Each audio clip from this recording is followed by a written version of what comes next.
Hello दोस्तों, कैसे हैं आप सब लोग?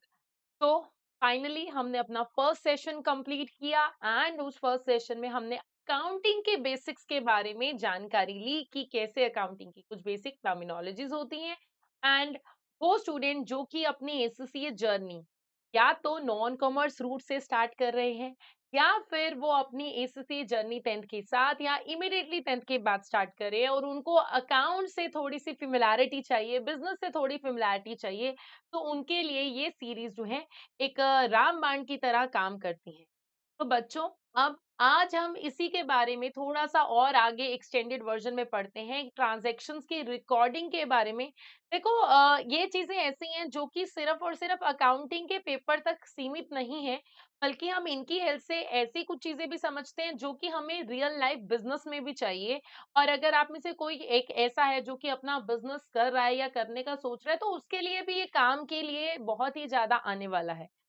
तो अब हम बात करते हैं ट्रांजैक्शंस की रिकॉर्डिंग के ऊपर एंड ये कैसा पूरा प्रोसेस चलता है। देखो सबसे पहले क्या होता है हमारे पास ना एक कोई भी सोर्स डॉक्यूमेंट होता है, यानी कि एक हमारी एविडेंस की स्टेज होती है, जैसे कि कोई भी बिल है, इनवॉइस है, रिसिप्ट है, बैंक की स्लिप्स है, जिससे हमें ये पता चलता है कि वो ट्रांजैक्शन हुई थी। जैसे कि अगर मैंने सपोज करो एक एसी खरीदा, फ्रिज खरीदा, टीवी खरीदा, तो उसका मेरे पास ऑब्वियसली कोई ना कोई बिल होगा एज अ प्रूफ, जिसके कारण मैं बोल सकती हूँ कि यहाँ सच में ये खरीदा गया था।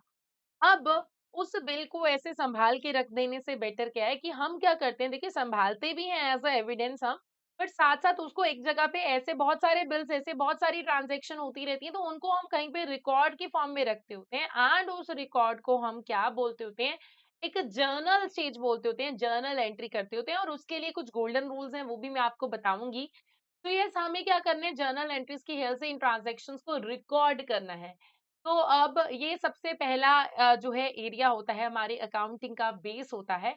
तो देखिए, मैं अभी वैसे हम इसके ऊपर आगे बढ़ेंगे डिटेल में, बट जब कभी भी हम कुछ परचेज करते हैं तो परचेज होता है हमारा खर्चा। देखिए हम ना हमारे पास यहाँ पर जो यूज करते होते हैं, डेबिट एंड क्रेडिट का रूल जो है फॉलो करते होते हैं। तो डेबिट क्रेडिट के रूल की हेल्प से हम जो है ट्रांजैक्शंस को रिकॉर्ड करते होते हैं। तो ये डेबिट और क्रेडिट का रूल क्या है, मैम आपको सारा डिटेल में अभी बताएंगे एंड इसके ऊपर थोड़ा सा हम डिस्कशन करेंगे। देखिए एसीसी की लैंग्वेज में तो हम इसको अलग तरीके से करेंगे, बट अगर अब आप 11th स्टैंडर्ड में हैं या फिर अपने 12th स्टैंडर्ड में है, तो आप वहां पर इसको ना थ्री गोल्डन रूल से इसको समझ रहे होगे। और थ्री गोल्डन रूल हमारे पास क्या है? थ्री गोल्डन रूल्स, हम इसको थ्री गोल्डन रूल की हेल्प से समझें तो मेरे पास होता है, एक होता है पर्सनल अकाउंट।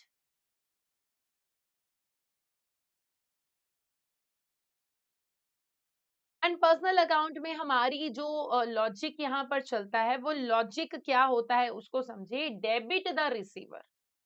ठीक है, डेबिट, डेबिट, आगे से मैं इसको डीआर लिखूंगी, डॉक्टर मत समझ जाइएगा। तो डेबिट द रिसीवर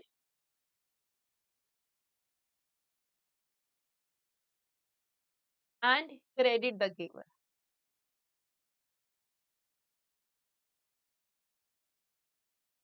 ये हमारे पर्सनल अकाउंट का रूल होता है। तो बेसिकली क्या है कि अगर कोई भी पर्सन जो है वो ले रहा है कुछ, अगर कोई पर्सन रिसीव कर रहा है कुछ, तो उसको हम डेबिट करेंगे उस एंट्री को। एंड अगर कोई पर्सन कुछ दे रहा है तो उसको हम क्रेडिट करेंगे। तो जैसे सपोज करो कि आपने कोई राम नेम का पर्सन है, उसको आपने 10,000 रुपए दिए, तो आपने राम को 10,000 रुपए दिए एंड आपकी पॉकेट से क्या जा रहा है, कैश जा रहा है। ठीक है, राम क्या है, अकाउंट डेबिट, क्योंकि राम क्या है, receiver, to cash account giver. तो ये ऐसे चलता है। ठीक है, तो इसको मैं यहाँ पर लिख भी देती हूँ। मीनिंग,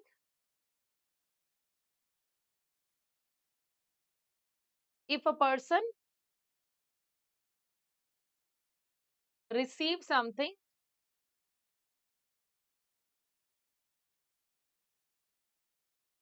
तो वो क्या होगा, डेबिट होगा। If a person give something,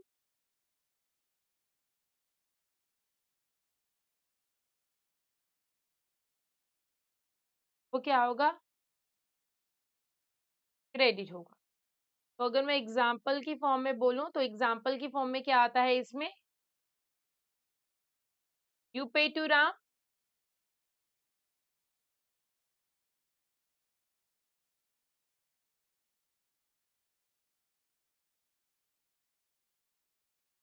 10,000। ठीक है, तो आपकी इसकी जर्नल एंट्री क्या आएगी?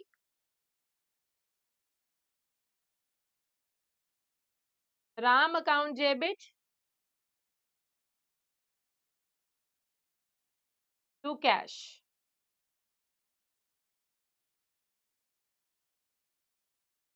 ये क्या है? राम इज अ रिसीवर और गिवर। तो ये क्या है? मेरा फर्स्ट गोल्डन रूल है। ऐसे ही हमें चीजें जो है चलनी होती हैं। आगे बढ़ते हैं। मेरा दूसरा गोल्डन रूल क्या है? Real account rule.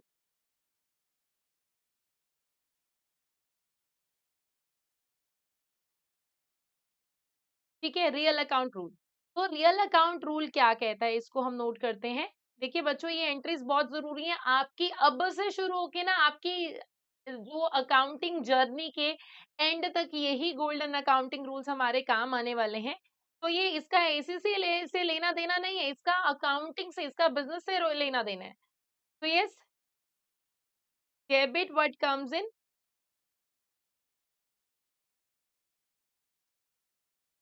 And credit what goes out.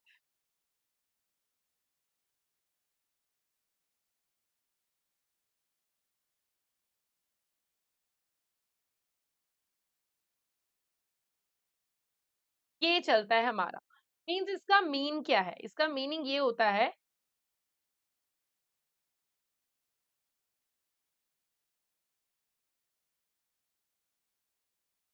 if an asset comes into business।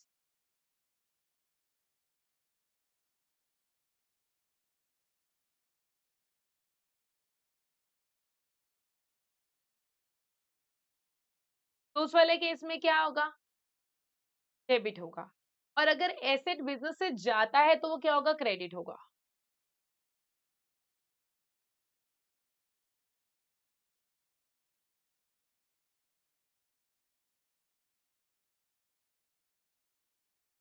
ठीक है, तो अब अगर इसी को ही अगर मुझे एग्जाम्पल की हेल्प से देखना हो,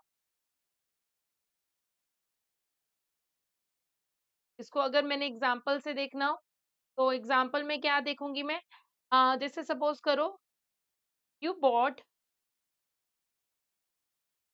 फर्नीचर फॉर, फर्नीचर एसेट होता है,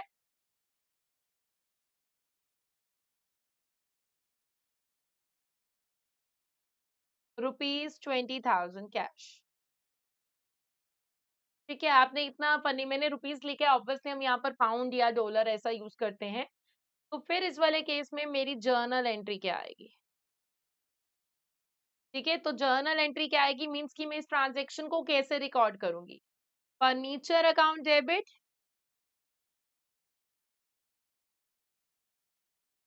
टू कैश। तो देखिए, कैश भी एसेट है जो कि जा रहा है तो वो क्रेडिट कर दूंगी, और फर्नीचर एसेट है वो आ रहा है तो वो डेबिट कर दूंगी। तो लॉजिक देखिए यही है, यही हमारे लॉजिक है, कोर लॉजिक्स है, इसी के बेस पे हमारा सारा अकाउंट जो है डिपेंडेंट है। एंड थर्ड हमारा क्या होता है? Nominal account rule.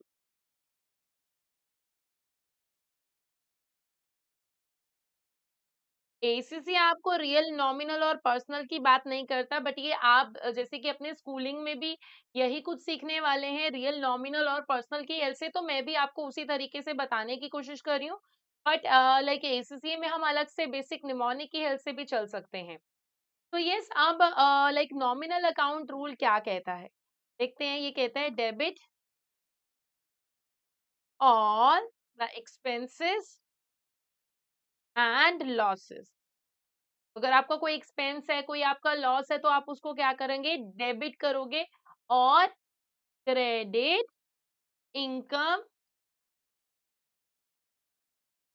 एंड तो अगर आपकी कोई भी इनकम होती है, कोई गेन होता है तो उसको आपने क्रेडिट करना है, ये मेरा नॉमिनल अकाउंट कहता है।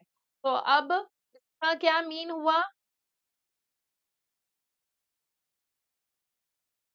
इसका मीनिंग ये हुआ, एक्सपेंसेस एंड लॉसेस हम क्या करेंगे? डेबिट करेंगे, एंड इनकम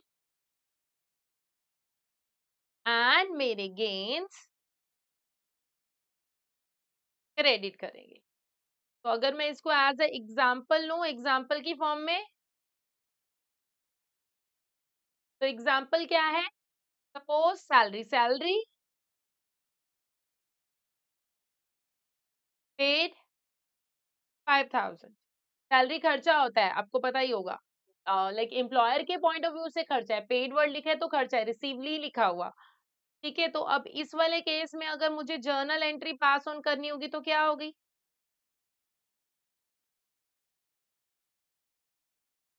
सैलरी खर्चा है ना, तो सैलरी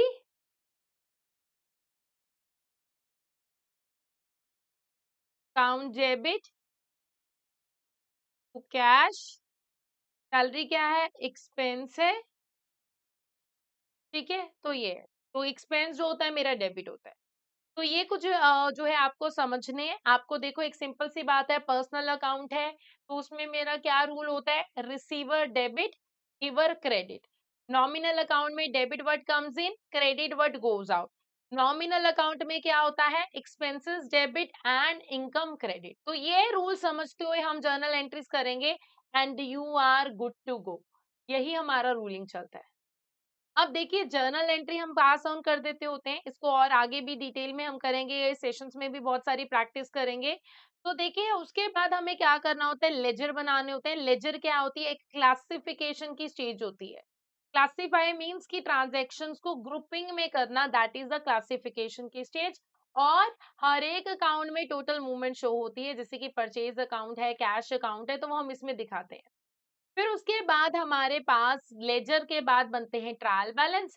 ट्रायल बैलेंस एक चेकिंग स्टेज है। चेकिंग स्टेज क्या है कि इसमें ना सारे लेजर का टोटल आता है, एंड अगर सारे डेबिट ट्रायल बैलेंस की ना, ये देखो ऐसे होता है ट्रायल बैलेंस, इसमें यहाँ पर मेरे पास डेबिट होती है, यहाँ पर मेरी क्रेडिट होती है, ये होता है मेरा ट्रायल बैलेंस। ठीक है, सारे एक्सपेंसेस होते हैं। अब जब ये डेबिट और ये क्रेडिट मैच हो गए, ठीक है, ये मैच हो गया तो चीजें ठीक है। अगर ये मैच नहीं हो रहा, दैट मीन्स इशू है, तो हमें वो ध्यान में रखना है। फिर उसके बाद फिर मेरे पास नेक्स्ट क्या आता है? फाइनेंशियल स्टेटमेंट बनती है इसके बाद। तो फाइनेंशियल स्टेटमेंट क्या है कि मेरे प्रॉफिट एंड लॉस स्टेटमेंट होती है, स्टेटमेंट ऑफ फाइनेंशियल पोजीशन होती है, यानी कि मेरी बैलेंस शीट। तो ये क्या है मेरी लाइक फाइनेंशियल स्टेटमेंट के ऊपर बात आ जाती है। अब इससे पता क्या चलती है? देखिए मेरी फाइनेंशियल स्टेटमेंट की अगर मैं बात करूं तो वहां से मुझे परफॉर्मेंस पता चलता है कि कंपनी की क्या परफॉर्मेंस है। ठीक है, वो मुझे पता चलती है, कंपनी की फाइनेंशियल पोजीशन पता चलती है, उससे मैं ये चेक कर सकती हूँ कि अच्छा, देखिए बैलेंस शीट में मुझे क्या पता चलता है कि आज की डेट में हमारे बिजनेस की क्या पोजीशनिंग है। एंड लाइक परफॉर्मेंस यानी कि प्रॉफिट एंड लॉस से मुझे परफॉर्मेंस पता चलता है कि मेरे बिजनेस की क्या परफॉर्मेंस है। तो देखिए हम पहले डॉक्यूमेंट करते हैं, फिर जर्नल करते हैं, फिर जर्नल से लेजर बनते हैं, लेजर से फिर ट्रायल बैलेंस बनेगा, एंड देन हमारी फाइनेंशियल स्टेटमेंट बनेगी। ये पूरा प्रोसेस होता है। तो यस, बेसिकली अकाउंटिंग सिस्टम से ये सारी चीजें रियल लाइफ में ऐसे ही चलती हैं। और सबसे पहले अगर देखा जाए तो यही होता है, सबसे पहले रियल लाइफ एक्टिविटी होती है कि आपने कुछ खरीदा, कुछ बेचा, ठीक है, या फिर लाइक सैलरी दिया, तो ये क्या है? रियल लाइफ ट्रांजेक्शन जो है हुआ। तो पहली स्टेज जैसे कि हमने बोला बिजनेस ट्रांजैक्शन हुआ, दूसरी स्टेज में हमने क्या किया? ट्रांजैक्शंस को रिकॉर्ड किया। रिकॉर्ड कहाँ पर किया? अपने अकाउंटिंग सिस्टम में किया। तो सिस्टम में लेके जाएंगे, देखिए पहले तो चलती थी हमारे पास मैनुअल बुक्स, बट आज की डेट में मैनुअल बुक्स का बहुत ज्यादा रिवाज नहीं है। छोटा मोटा सोल ट्रेडर होगा तो वो करता होगा, बट आज की डेट में हमारे पास क्या चल रहा है? कंप्यूटराइज सिस्टम होते हैं, टैली सैप, और ये भी जस्ट बेसिक लेवल के हैं, और भी बहुत सारे हमारे पास सॉफ्टवेयर है। देन फिर उसके बाद देखिए इन सॉफ्टवेयर में से हमारे पास फाइनेंशियल डॉक्यूमेंट जनरेट होके आते हैं, जो कि सिस्टम अपने आप क्रिएट करता है।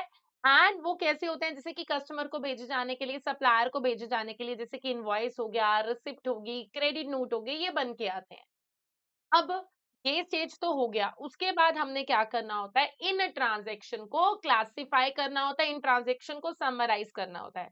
तो देखो, इन ट्रांजैक्शन को क्लासिफाई किया, समराइज किया, कैसे किया, ग्रुपिंग वाइज किया, एंड ग्रुपिंग वाइज करके उसको कैटेगराइज कर लिया डिफरेंट डिफरेंट फॉर्म में। और अब देखिए, अब मैंने इसको क्या किया, ट्रांजैक्शन को ग्रुप करने के बाद जर्नल लेजर में लेके गए, जो कि एक मेन अकाउंटिंग रिकॉर्ड है, जिसमें सेपरेट अकाउंट्स होते हैं, जैसे कि कैश का अलग, सेल का अलग, परचेज का अलग, तो हर हर ट्रांजैक्शन उसमें अलग अकाउंट में होती है। अब ये सारे अकाउंट अलग के तो बन गए, बट ये ऐसे सारे अकाउंट्स भी हम नहीं रख सकते। अब इन सबका टोटल जो होगा कहीं तो जाएगा ना, तो वो जो कहीं तो जगह है वो हमारी क्या होती है, ट्रायल बैलेंस होती है। ट्रायल बैलेंस बनता है, कैसे बनता है, जितने भी मेरे सारे लेजर हैं उनका टोटल बैलेंसेस जो उठा के हम लेके आते हैं, यहाँ पर लेके आते हैं। एंड आपको जैसे कि मैंने पहले भी बताया कि ट्रायल बैलेंस ऐसे होता है जिसमें कि लाइक सारे लाइक बैलेंसेस जो होते हैं हमारे होते हैं, एंड इसका टोटलिंग यहाँ पर होता है। अब जो ये टोटल है, ठीक है? ये जो टोटल है ये मैच होने ज़रूरी है, अगर मैच नहीं है तो दिक्कत है, मैच है तो सब ओके है। बट कई बार ऐसे भी होता है कि ट्रायल बैलेंस मैच हो गया फिर भी इश्यू रहते हैं, एंड ये हम जो है अपनी इसमें पढ़ते होते हैं, बहुत सारे ऐसे एरर्स होते हैं, errors of omission, error of commission, error of principle, जिनमें ट्रायल बैलेंस फिर भी मैच हो जाता है। अब मैम ने ऐसी टर्म्स क्या ले ली, कि हाँ, ये सारी जो टर्म्स हैं ये हम आगे जाके पढ़ेंगे कि कुछ ऐसे एरर्स जब ट्रायल बैलेंस मैच हो जाए, एंड कुछ ऐसी टर्म्स जब मेरा ट्रायल बैलेंस मैच ना हो। देखो, मैच ना हो ना तो मतलब फिर भी चलो ठीक है, क्योंकि हमें एटलीस्ट दिख जाएगा कि मैच नहीं हो रहा और हम मेहनत करके चीजें ढूंढेंगे। दिक्कत कहाँ पर है कि अगर ट्रायल बैलेंस मैच हो गया और फिर भी एरर है, तो वो ज्यादा थोड़ी रिस्की चीज हो जाती है। बट लाइक हम तो अकाउंटेंट है, हम तो सब कुछ ढूंढ ही लेंगे। बट ये ट्रायल बैलेंस का अगर पर्पस देखा जाए तो वो यही होते हैं, एक्यूरेसी चेक करने के लिए ट्रायल बैलेंस जो है बनाए जाते हैं। अब ट्रायल बैलेंस बनने के बाद हमारे पास फिर नेक्स्ट चीज क्या आती है, प्रिपरेशन ऑफ फाइनेंशियल स्टेटमेंट। हम फाइनेंशियल स्टेटमेंट बनाते हैं, and this is my final step. तो बेसिकली फाइनेंशियल स्टेटमेंट किस लिए बनाई जाती है, देखिए ट्राई फाइनेंशियल स्टेटमेंट जो है मेरे ट्रायल बैलेंस के बाद बनाई जाती हैं। इससे हम क्या देखते हैं, जिसमें कि मेरे पास दो खास अगर एलिमेंट्स देखो तो statement of P and L, जिसको हम normally P and L account के नेम से भी जानते थे, and statement of financial position, यानी कि नॉर्मल लैंग्वेज में हम इसको बैलेंस शीट बोलते हैं। अब यहाँ पर ये जो अपना इंडियन वाला सिस्टम था तो उसको तो हम बैलेंस शीट ही बोलते थे, यहाँ पर हम स्टेटमेंट क्यों बोलते हैं, क्योंकि ये ना हम स्टेटमेंट फॉर्म में बनाते हैं, एंड डेबिट और क्रेडिट जो है यहाँ पर मैच होना जो है जरूरी होता है। तो देखिए, अब जो भी ये स्टेटमेंट्स हैं, ठीक है, ट्रायल बैलेंस हो गया या लाइक हमारे लाइक जो भी मेरे बैलेंस शीट है या फिर मेरे पी एंड एल है, basically statement of financial position and P and L, ये जो है इससे हमें क्या पता चलती है, बिजनेस की पोजीशनिंग पता चलती है। तो वो पोजीशनिंग कैसे पता चलती है, अगर जैसे कि मैं अगर बात करूं like statement of P and L से मुझे पता चलता है प्रॉफिटेबिलिटी के बारे में कि मेरा बिजनेस कितना प्रॉफिटेबल है, ठीक है, उससे मुझे ये पता चल जाएगा। एंड अगर मैं फाइनेंशियल पोजीशन के बारे में बात करूं तो आज की डेट में, इस स्पेसिफिक डेट में जिस दिन पे वो बैलेंस शीट बन रही है, बिजनेस के पास कितने एसेट हैं, कितने लायबिलिटीज हैं, उसके बारे में पता चलता है। तो ये जरूरी है, इससे बिजनेस की हेल्थ के बारे में पता चलता है। नाउ अब आगे बढ़ते हैं। देखिए, आपको पता होना चाहिए कि बिजनेस की ट्रांजैक्शन हुई, एंड देन फिर ट्रांजैक्शन होने के बाद उसको रिकॉर्ड करते हैं, क्लासिफाई करते हैं, समराइज करते हैं, एंड उसकी रिपोर्ट निकालते हैं। तो अगर मैं अभी तक सब कुछ सम अप करूं तो क्या है, ट्रांजैक्शन का होना, रिकॉर्ड करना, रिकॉर्ड करने के बाद डॉक्यूमेंट्री चीजें आती हैं, एंड देन फिर डॉक्यूमेंटिंग हम कैसे करते हैं, लेजर्स की हेल्प से लाइक करते हैं, लेजर जब बनते हैं फिर ट्रायल बैलेंस बनता है, ट्रायल बैलेंस बनने के बाद फाइनेंशियल स्टेटमेंट जो है बनती है। अब फिर अगर मैं आगे बोलूँ मेरे पास और क्या होता है? देखिए, मेरे पास होते हैं आगे की चीज़ों में से फाइनेंशियल डॉक्यूमेंट। तो फाइनेंशियल डॉक्यूमेंट को मैं और क्या बोलती हूँ? फाइनेंशियल डॉक्यूमेंट को मैं क्या बोलती हूँ, मेरे सोर्स डॉक्यूमेंट के बारे में भी लाइक जान सकती हूँ, उनको सोर्स डॉक्यूमेंट की तरह भी जान सकती हूँ। तो ये सोर्स डॉक्यूमेंट क्या होता है? देखिए, फाइनेंशियल डॉक्यूमेंट, देखिए बुक कीपर जो भी होता है, बुक कीपर की ट्रांजैक्शन हमेशा देखो उसको तो कहीं ना कहीं रिकॉर्ड चाहिए। वो रिकॉर्ड कैसे चाहिए कि अच्छा ये ट्रांजैक्शन हुई है, कहाँ पर हुई है, क्या है, इसका प्रूफ तो चाहिए ना।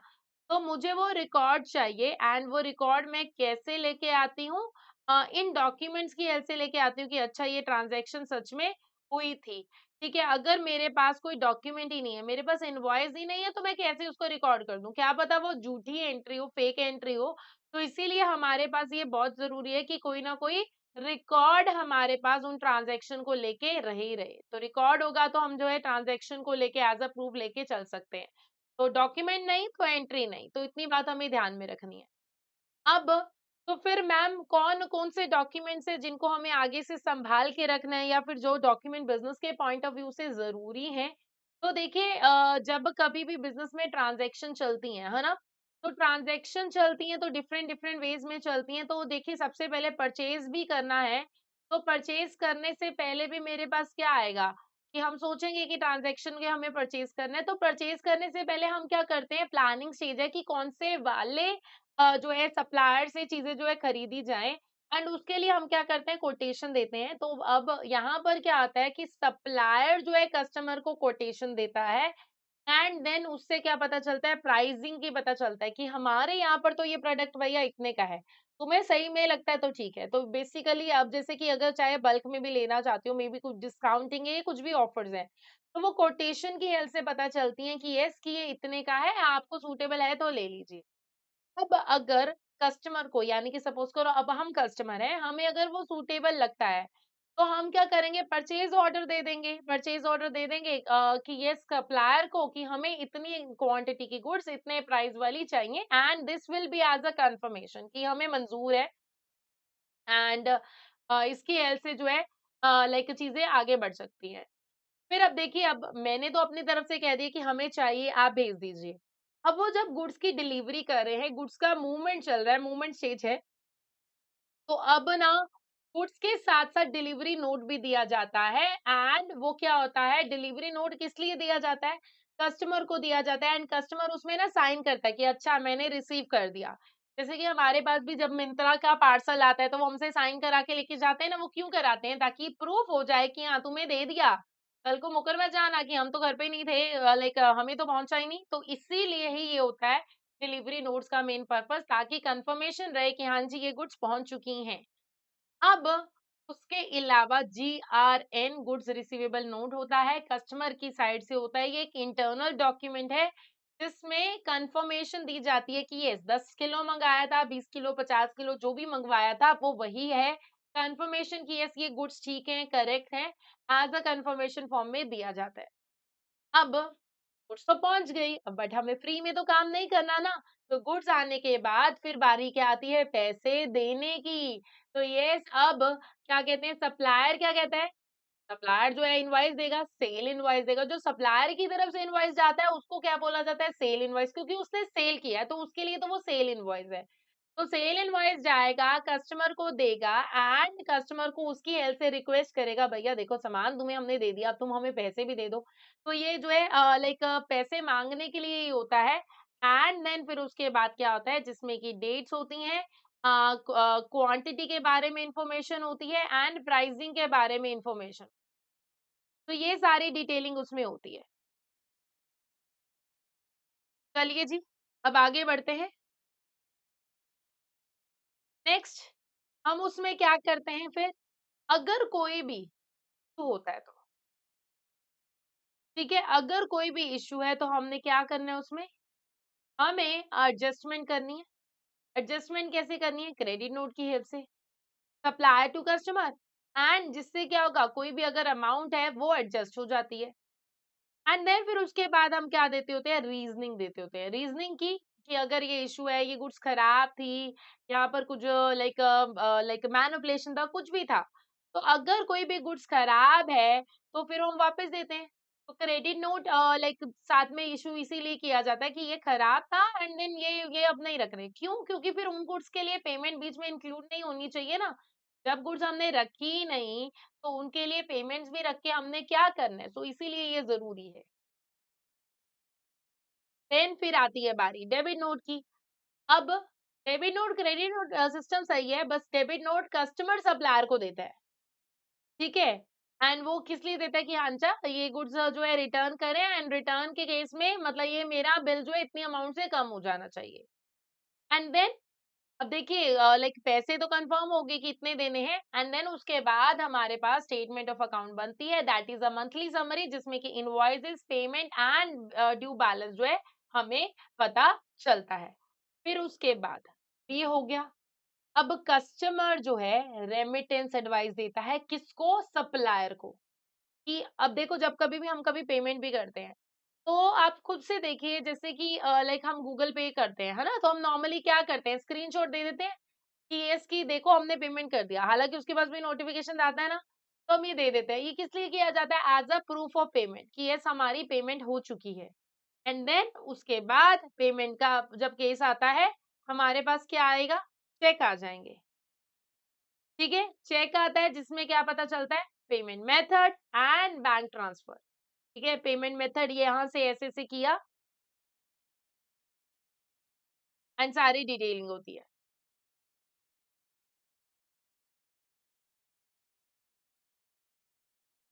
तो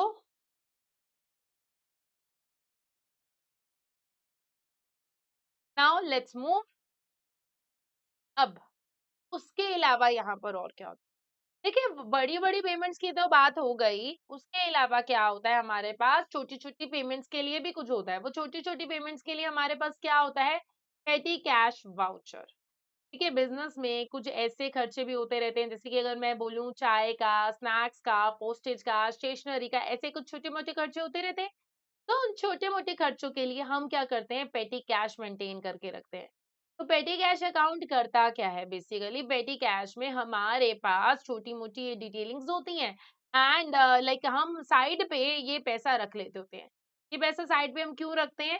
क्योंकि हमें लगता है कि ये वाला जो पैसा है ना लाइक जो कि हमें देखो बैंक में अब हर इम्पोर्टेंट के लिए तो हम छोटी-मोटी मनी के लिए हर बार थोड़ी ना हम ये लाइक ट्रांज़ैक्शन करते रहेंगे। तो इसीलिए हम क्या करते हैं पेटी कैश की फॉर्म में अपनी रूटीन मर्रा की जिंदगी के जो भी छोटे-मोटे खर्चे हैं उसके लिए ये पैसा जो है हम साइड पे रख लेते होते हैं। उससे होगा क्या कि बार-बार वो लाइक मेन बैंक को नहीं हमें छेड़ना पड़ेगा, यही हमारा उसका फायदा होता है, ठीक है? अब ये तो चलो हो गई बात उसकी कि हमें उसको मेनली नहीं छेड़ना पड़ेगा। तो लाइक टैक्सी का हो गया, स्टेशनरी पोस्टेज का हो गया, ये जो पेटी कैश सिस्टम होता है, ये वर्क करता है हमारे इम्प्रेस्ड सिस्टम के ऊपर। किसके ऊपर करता है? इम्प्रेस्ड सिस्टम के ऊपर वर्क करता है। दैट मीन्स कि सपोज़ करो हमने 5,000 फिक्स किया है, तो वो 5,000 फिक्स्ड है उस मनी को यूज़ करने के लिए। ठीक है? 5,000 फिक्स्ड है उस मनी को यूज़ करने के लिए। That is how we are using petty cash का सिस्टम। ठीक है? अब पेटी कैश हमने रख लिया, छोटे-मोटे खर्चों के लिए पैसा हमने रख लिया, पेटी कैश का कैसा? अब आगे बढ़ते हैं। उसके बाद हम क्या करेंगे? पूरा फ्लो देखेंगे, कोटेशन दिया मतलब ये सारा है। हाँ, बस पेटी कैश जो है वो अलग है। ये इसका कांसेप्ट का वैसे आपको पता होना चाहिए कि पेटी कैश का एक कांसेप्ट चलता है, जो कि इसके कांसेप्ट से अलग है। ठीक है? जो कि इसके कांसेप्ट से अलग है। तो गाइस अब आगे बढ़ते हैं। इसको एक फैशन स्टोर के एग्जांपल से लेते हैं कि कस्टमर ने लाइक कोई कस्टमर है, ठीक है? आर फैशन एक हमारे एक एग्जांपल से लेते हैं। एक हमारा कस्टमर है, ओशन व्यू रेस्टोरेंट। तो आर फैशन ने कोटेशन भेजा, कस्टमर ने फिर उसी के बेस पे परचेज ऑर्डर दे दिया। फिर अब गुड्स हमने बेची विद डिलीवरी नोट्स सप्लायर ने, ठीक है? फिर कस्टमर ने गुड्स रिसीवेबल नोट दिया कि हाँ जी मैंने ये गुड्स रिसीव कर ली हैं। एंड देन फिर जो आर फैशन है, जो कि सप्लायर है, वो साथ में इनवॉइस भेज देगा कि पैसे दे दो। अगर कोई डैमेज था तो उसमें क्रेडिट नोट साथ में होगा। एंड देन फिर मंथली स्टेटमेंट ऑफ अकाउंट साथ में जाएगा। एंड देन फिर जब पेमेंट होगी, पेमेंट के साथ साथ रेमिटेंस एडवाइस दी जाएगी as a proof of payment की ये पेमेंट जो है हो चुकी है। नाउ अब देखो, कस्टमर अगर जो था हमारा यहाँ पर ओशन व्यू रेस्टोरेंट था, कस्टमर ने जीआरएन भी बनाया था, गुड्स डिलीवरी नोट्स के साथ भी गई थी। तो ये सारा ये पूरा प्रोसेस है, आपको ये समझ के चलना है। तो बेसिकली अकाउंटिंग हमेशा जैसे कि मैंने आपको पहले बताया कोई भी ट्रांजैक्शन होगी वहां से स्टार्ट होगी एंड देन ये transaction different different sources different different system से हो सकती है, जरूरी नहीं है एक जगह से होगी, डिफरेंट डिफरेंट सोर्सेज है। एंड आज की डेट में चीजें क्या होती है? इंटीग्रेटेड। इंटीग्रेटेड क्या होती है? आपस में जुड़ी हुई होती हैं। तो यस लाइक डिफरेंट एक्टिविटीज के कारण डिफरेंट डिफरेंट रिकॉर्ड्स भी हमारे पास आते हैं। अब अगर हम बोल दें कि मेरे पास अकाउंटिंग रिकॉर्ड्स के क्या-क्या सोर्स होते हैं, तो जैसे सबसे पहले अगर मैं बात करूँ सेल की, तो सेल के हिसाब से मेरे पास क्या होती है, रेवेन्यू ट्रांजैक्शन होती है। Revenue transaction, sale means revenue transaction होना मीन्स कि अब उसमें क्या होता है, मैंने सेल किया तो मैं साथ में डिलीवरी नोट दूँगी कि हाँ जी, ये देखो ये गुड्स बेचती हैं। एंड साथ में सेल्स इनवॉइस दूँगी कि यस कि जिसके कारण लाइक रिकॉर्डिंग सेल ट्रांजैक्शन होगा। आज की डेट में इलेक्ट्रॉनिक सिस्टम होते हैं, बारकोड स्कैनिंग सिस्टम होते हैं, ऑटोमेटिक रिकॉर्डिंग होती है जिसके कारण ये इमीडिएट बेसिस पे हो जाता है, बट पहले नहीं होता था। तो आज की डेट में जैसे आप सपोज करो कि सुपरमार्केट में जाओ, मॉल्स में जाते हैं, वो टिक टिक करने वाली मशीन नहीं होती, वो क्या होती है, बारकोड स्कैनिंग काउंटर मशीन होती है, जिससे कि वो उन्होंने स्कैन किया और इमीडिएटली सारे के सारे सिस्टम में एकदम से ही सब कुछ रिकॉर्ड हो गया। तो यस, अब जैसे ही इनवॉइस आएगा साथ-साथ वो सेल भी रिकॉर्ड हो जाएगी। अब सेल के पॉइंट ऑफ व्यू से हो या परचेज के पॉइंट ऑफ व्यू से, ट्रांजैक्शंस वैसी ही चलती हैं कि जब हम जैसे परचेज के पॉइंट ऑफ व्यू से बात करें, तो अगर कोई भी गुड्स हमने सपोज करो खरीदी है, ठीक है, खरीदी है तो उस वाले केस में क्या होगा? खरीदने के केस में परचेज है, गुड्स खरीदी, लाइक या सर्विस ली तो गुड्स रिसीवेबल नोट हम हमारे पास आएगा, कंफर्म करेंगे कि हाँ जी गुड्स आ गई हैं। सप्लायर जो है इनवॉइस देगा ताकि लाइक जिससे कि क्या होगा, हमारे पास ये हो जाएगा कि परचेजेस हुई हैं। एंड आज की डेट में प्रोक्योरमेंट सिस्टम चलते हैं, दैट मीन ऑटोमेटिकली चीजें पोस्ट हो जाती हैं। तो बिजनेस के पास जैसे ही गुड्स आती हैं, हम गुड्स रिसीवेबल नोट को लिंक कर देते हैं एंड देन उसके बाद परचेजिंग जो है रिकॉर्ड कर देते हैं। तो अब परचेज कब होगा? जब इनवॉइस रिसीव हो जाता है, नो मैटर पेमेंट बाद में हो रही है या नहीं हो रही है। ठीक है, हमें इस बात का ध्यान में रखना है। नाउ नेक्स्ट आगे बढ़ते हैं। अब अगर आगे बढ़े, जैसे कि पेमेंट या रिसिप्ट का प्रोसेस कैसे चलता है, अगर कैश या बैंक ट्रांजैक्शन हो तो उसमें कैसे चलेगा? देखो, रेमिटेंस एडवाइस किस लिए होती है? It is just as a proof of payment कि पेमेंट हमें हो गई है, उसका प्रूफ के लिए काम करती है रेमिटेंस एडवाइस। एंड कि यस कि हमें पेमेंट होगी, हमें से रिकॉर्ड मिल जाएगा। फिर अगर मैं आगे बात करूँ, मेरे पास पेमेंट का ऑथराइज़ेशन भी होता है। ये कब होता है? पेमेंट होने से पहले ऑथराइज़ेशन जो है निकल के आता है। अब अगर आज के सिस्टम की बात करें, आज के सिस्टम में मेरे पास क्या होता है, ऑनलाइन बैंकिंग ऐप्स होती हैं, सब कुछ उसी टाइम पे समझ में आ जाता है, बैंक में बैंक फीड में एंट्री आ जाती है। तो कस्टमर जब भी कभी भी पेमेंट करता है ना, वो रेमिटेंस एडवाइस देता है। वैसे आज की डेट में हमें तो नोटिफ़िकेशन भी आ जाती है, ऐसा कुछ ज़्यादा हमें प्रोसेस करने की ज़रूरत नहीं होती है। तो अब कैश की जब मूवमेंट होती है ना, वो बैंक के रिकॉर्ड से या फिर पेमेंट के डॉक्यूमेंट से ही हम जो है रिकॉर्ड करके चलते हैं। अब और हमारे पास इसमें क्या आ जाता है, पेरोल्स के रिकॉर्ड आ जाते हैं। पेरोल के रिकॉर्ड्स क्या है मेरे पास? एम्प्लॉय की पेमेंट का डेटा। अब इससे क्या पता चलता है? देखो, मेरे एम्प्लॉय का डेटा है, एम्प्लॉय का डेटा एज़ इन कि एचआर के रिकॉर्ड्स मेरे पास होते हैं। एंड देन इसमें हम क्या करते हैं, अटेंडेंस वगैरह लगाते हैं, क्लॉक इन, क्लॉक आउट वगैरह करते हैं, सैलरी की डिटेल्स करते हैं। एंड देन फिर उसके बाद हम क्या करते हैं, इसको प्रोसेस करते हैं। प्रोसेस कैसे करते हैं कि पेरोल की कैलकुलेशन सैलरी के पॉइंट ऑफ व्यू से, टैक्स डिडक्शन की पॉइंट ऑफ व्यू से, नेट पेमेंट की पॉइंट ऑफ व्यू से हम ये रिकॉर्ड करके चलते हैं। तो जैसे सपोज करो किसी भी एम्प्लॉय ने लाइक 30-40 घंटे काम किया, तो उसकी सैलरी कैलकुलेशन हम करेंगे।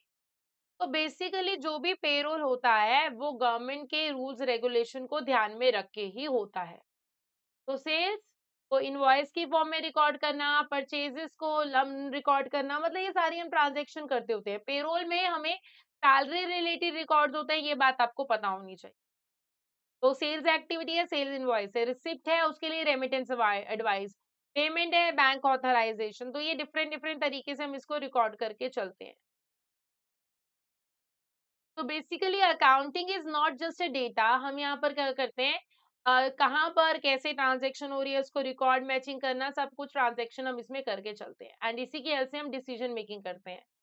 तो सबसे पहला काम क्या है, मेरे को डाटा ढूंढना कि ये इसकी लाइक कहाँ से, ताकि लाइक यूजर उसको इजीली यूज कर सके। इसको ना हम कोडिंग की हेल्प से भी करते हैं, कोई टैग लगा दिए, कोई कोड नंबर लगा दिया हर एक ट्रांजैक्शन का। एंड देन फिर हम उसमें वैसे ये आपकी जर्नल अंडरस्टैंडिंग के लिए, रियल लाइफ में जब हम काम करते हैं तो एक हमारे पास स्टैंडर्ड रिपोर्ट निकल के आती है, monthly cell report, monthly purchase report. और उसको ना हम डैशबोर्ड की फॉर्म में देख सकते हैं, यानी कि समरी फॉर्म में देख सकते हैं। एंड अगर मुझे रेवेन्यू देखना है, रेवेन्यू दिख जाएगा, सेल देखने हैं, मतलब जो लाइक परचेज दिखनी है, परचेज दिख जाएगा। तो हम उसको सर्च कर सकते हैं एंड देन सारी डिटेलिंग देख सकते हैं। अब ये डिटेलिंग तो हमने देख लिया एंड वो डिटेलिंग जो है हम अकाउंटिंग डेटा को टेबल्स की हेल्प से जो है वो देख सकेंगे एंड देन यस लाइक उसके अलावा और हम क्या कर सकते हैं, लाइक इसकी हेल्प से हमें और क्या मिलेगा, सॉर्टिंग में हेल्प मिलेगी कि ये चीजें हमें सॉर्ट करनी है वो हम पता कर सकेंगे। ठीक है, तो हम ये सॉर्ट कर पाएंगे, ये सारे उसके बेनिफिट्स होते हैं एंड बेसिकली ये मैनेजमेंट रिलेटेड इंफॉर्मेशन के लिए हेल्पफुल होता है ये, लाइक हम इसको वैसे नहीं यूज करते हैं। ठीक है, इसको कहीं में इसको ऐसे यूज कर सकते हैं एंड देन फिर हम क्या करते हैं, ग्राफ्स वगैरह बनाते हैं। ग्राफ्स वगैरह क्यों बनाते हैं, लाइक हम अगर इसमें बात करें, लाइन चार्ट होते हैं, लाइन चार्ट में क्या पता चलता है, ट्रेंड्स वगैरह पता चलते हैं। बार ग्राफ्स में हम क्या करते हैं, कंपैरिजन कर पाते हैं, उसकी हेल्प से हमें ये पता चलता है। पाई चार्ट है, पाई चार्ट की हेल्प से हम क्या करते हैं, प्रोपोर्शंस लाइक सेल्स वगैरह इसकी हेल्प से पता चलता है। ठीक है, डैशबोर्ड में हमारे पास क्या होता है, समरीज विजुअलाइजेशंस ये आती हैं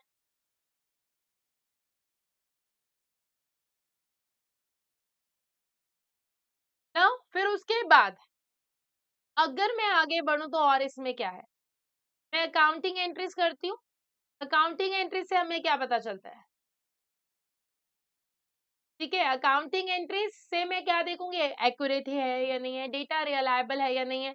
तो उसको मैं किससे मैच कर सकती हूँ, मैं इनवॉइस से, मैं उसको डिलीवरी नोट से चेक करूंगी कि लाइक इससे मुझे पता चल जाएगा कि अच्छा कि इनवॉइस की अप्रूवल सही हुई है, सही पर्सन ने उसकी अप्रूवल की है, ठीक है, क्या किसने रिक्वेस्ट दिया, तो ये सारी चीजें हमें पता चल जाएंगी।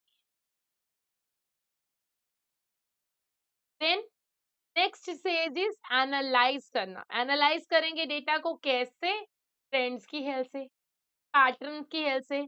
तो ट्रेंड्स और पैटर्न की हेल्प से डेटा को एनालाइज करना, देन उसके बाद रेशियोज निकालना, रेशियोज की हेल्प से हम क्या देख पाएंगे, तो उसकी प्रॉफिटेबिलिटी, उसकी पोजीशनिंग, वो ट्रांजैक्शन कैसे हुई, सही गलत, एंड देन फिर हम उसमें कोडिंग देखें।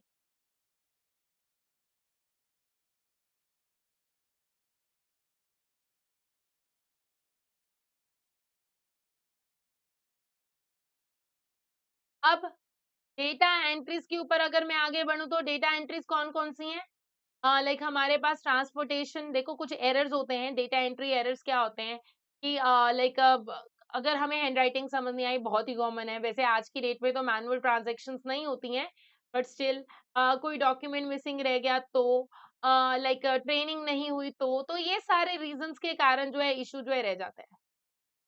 देख लीजिए इश्यूज। अब मैं इसको कैसे बचा सकती हूँ, प्रिवेंशन कैसे हो सकती है, लाइक कंसीडरिंग एम्प्लॉयज की ट्रेनिंग करके, सुपरवाइज करके, सैंपल चेकिंग करके, अपने डेटा को कंपेयर करके सोर्स डॉक्यूमेंट से, ऑटोमेशन करके एंड प्रॉपर स्टाफिंग करके, इन सब चीजों से हम उसको चेक कर सकते हैं। तो हैव अ लुक। तो अब अगर मैं आगे बढ़ूं तो हम क्या क्या टूल्स एंड टेक्निक्स हम यूज कर सकते हैं। तो अगर मैं बात करूं टूल्स एंड टेक्निक्स में तो मींस कि ऐसे मेथड्स एंड टेक्नोलॉजी जो कि हम यूज करते हैं डेटा को एंटर करने में, डेटा को स्टोर करने में, डेटा की प्रोसेसिंग एंड डेटा की एक्यूरेसी। देखो ये वैसे तो अकाउंट से लिंक नहीं है, बट आप में से बहुत सारे लोग जो है कल को वर्किंग होंगे तो उस वाले पॉइंट से ये बेसिक चीजें कुछ क्लियर आउट होना बहुत जरूरी है, क्योंकि इन सब चीजों से क्या होता है, टाइम सेव होता है और ऑटोमेटिकली चल रहे हैं तो एरर्स नहीं होगा और हमारी एफिशिएंसी लेवल जो है वो बढ़ेगा। अब अगर डेटा इनपुट के लिए बात करें, मीन्स कि डेटा कैसे सिस्टम में एंटर होता है, तो उसको लेके भी कुछ एंट्रीज होती हैं कि हमारे स्टाफ वाले जो लोग होते हैं वो मैनुअली डेटा को एंटर करते हैं इनवॉइसेस की फॉर्म में। ये बहुत ही सिंपल है एंड इससे क्या होता है, ह्यूमन एरर भी नहीं होता। उसके अलावा बारकोड, जैसे कि मैंने आपको बताया, पॉइंट ऑफ सेल सिस्टम, जैसे कि लाइक सुपरमार्केट्स वगैरह में होता है कि लाइक स्कैन किया एंड देन अपने आप ही एंटर हो जाता है, इससे एक्यूरेसी भी बनी रहती है और फास्ट होता है क्योंकि वो उसी में स्कैन किया, तो ह्यूमन इंटरवेंशन तो हुआ ही नहीं। क्यूआर कोड्स वगैरह भी यही होते हैं, मोबाइल से क्यूआर हम जानते हैं, वायरलेस ट्रैकिंग सिस्टम हो गया, आईओटी डिवाइसेस हो गए, इससे हम रियल टाइम बेसिस पे चलते हैं एंड मैनुअल वर्क कम होता है तो एरर्स होने के चांसेस जो है बहुत ही ज्यादा कम हो जाते हैं। देन फिर उसके अलावा हमारे पास और क्या सिस्टम होते हैं, ऑनलाइन बैंकिंग सिस्टम होते हैं, मीन्स कि बैंकिंग ट्रांजैक्शन डेली लिंक्ड होती हैं। जैसे कि अभी हम जानते हैं कि गूगल पे वगैरह करते हैं, तो साथ के साथ हमारे बैंक में वो अपडेट होता रहता है एंड जिससे कि हमारा टाइम सेविंग होता है। स्मार्ट कार्ड वगैरह भी हम यूज़ करते हैं, जिससे कि ट्रांज़ैक्शन जो है डेली बेसिस पे अपडेट हो जाती हैं एंड हम लाइक आज के डेट में सब लोग मोबाइल डिवाइसेज़ हो गए, वो उनको यूज़ करते हैं, जिसकी वजह से डेटा की एंट्री हो जाती है। अब फिर उसके अलावा मेरे पास आते हैं डेटा स्टोरेज को लेके, डेटा प्रोसेसिंग को लेके, जिसमें कि सर्वर्स, क्लाउड्स वगैरह होते हैं एंड इनकी हेल्प से क्या होता है, जैसे कि अगर मैं भी बात करूँ आई क्लाउड की, तो आई क्लाउड की हेल्प से क्या होगा कि मेरे पास डेटा जो है हर टाइम अवेलेबल रहता है मेरे क्लाउड में, है ना?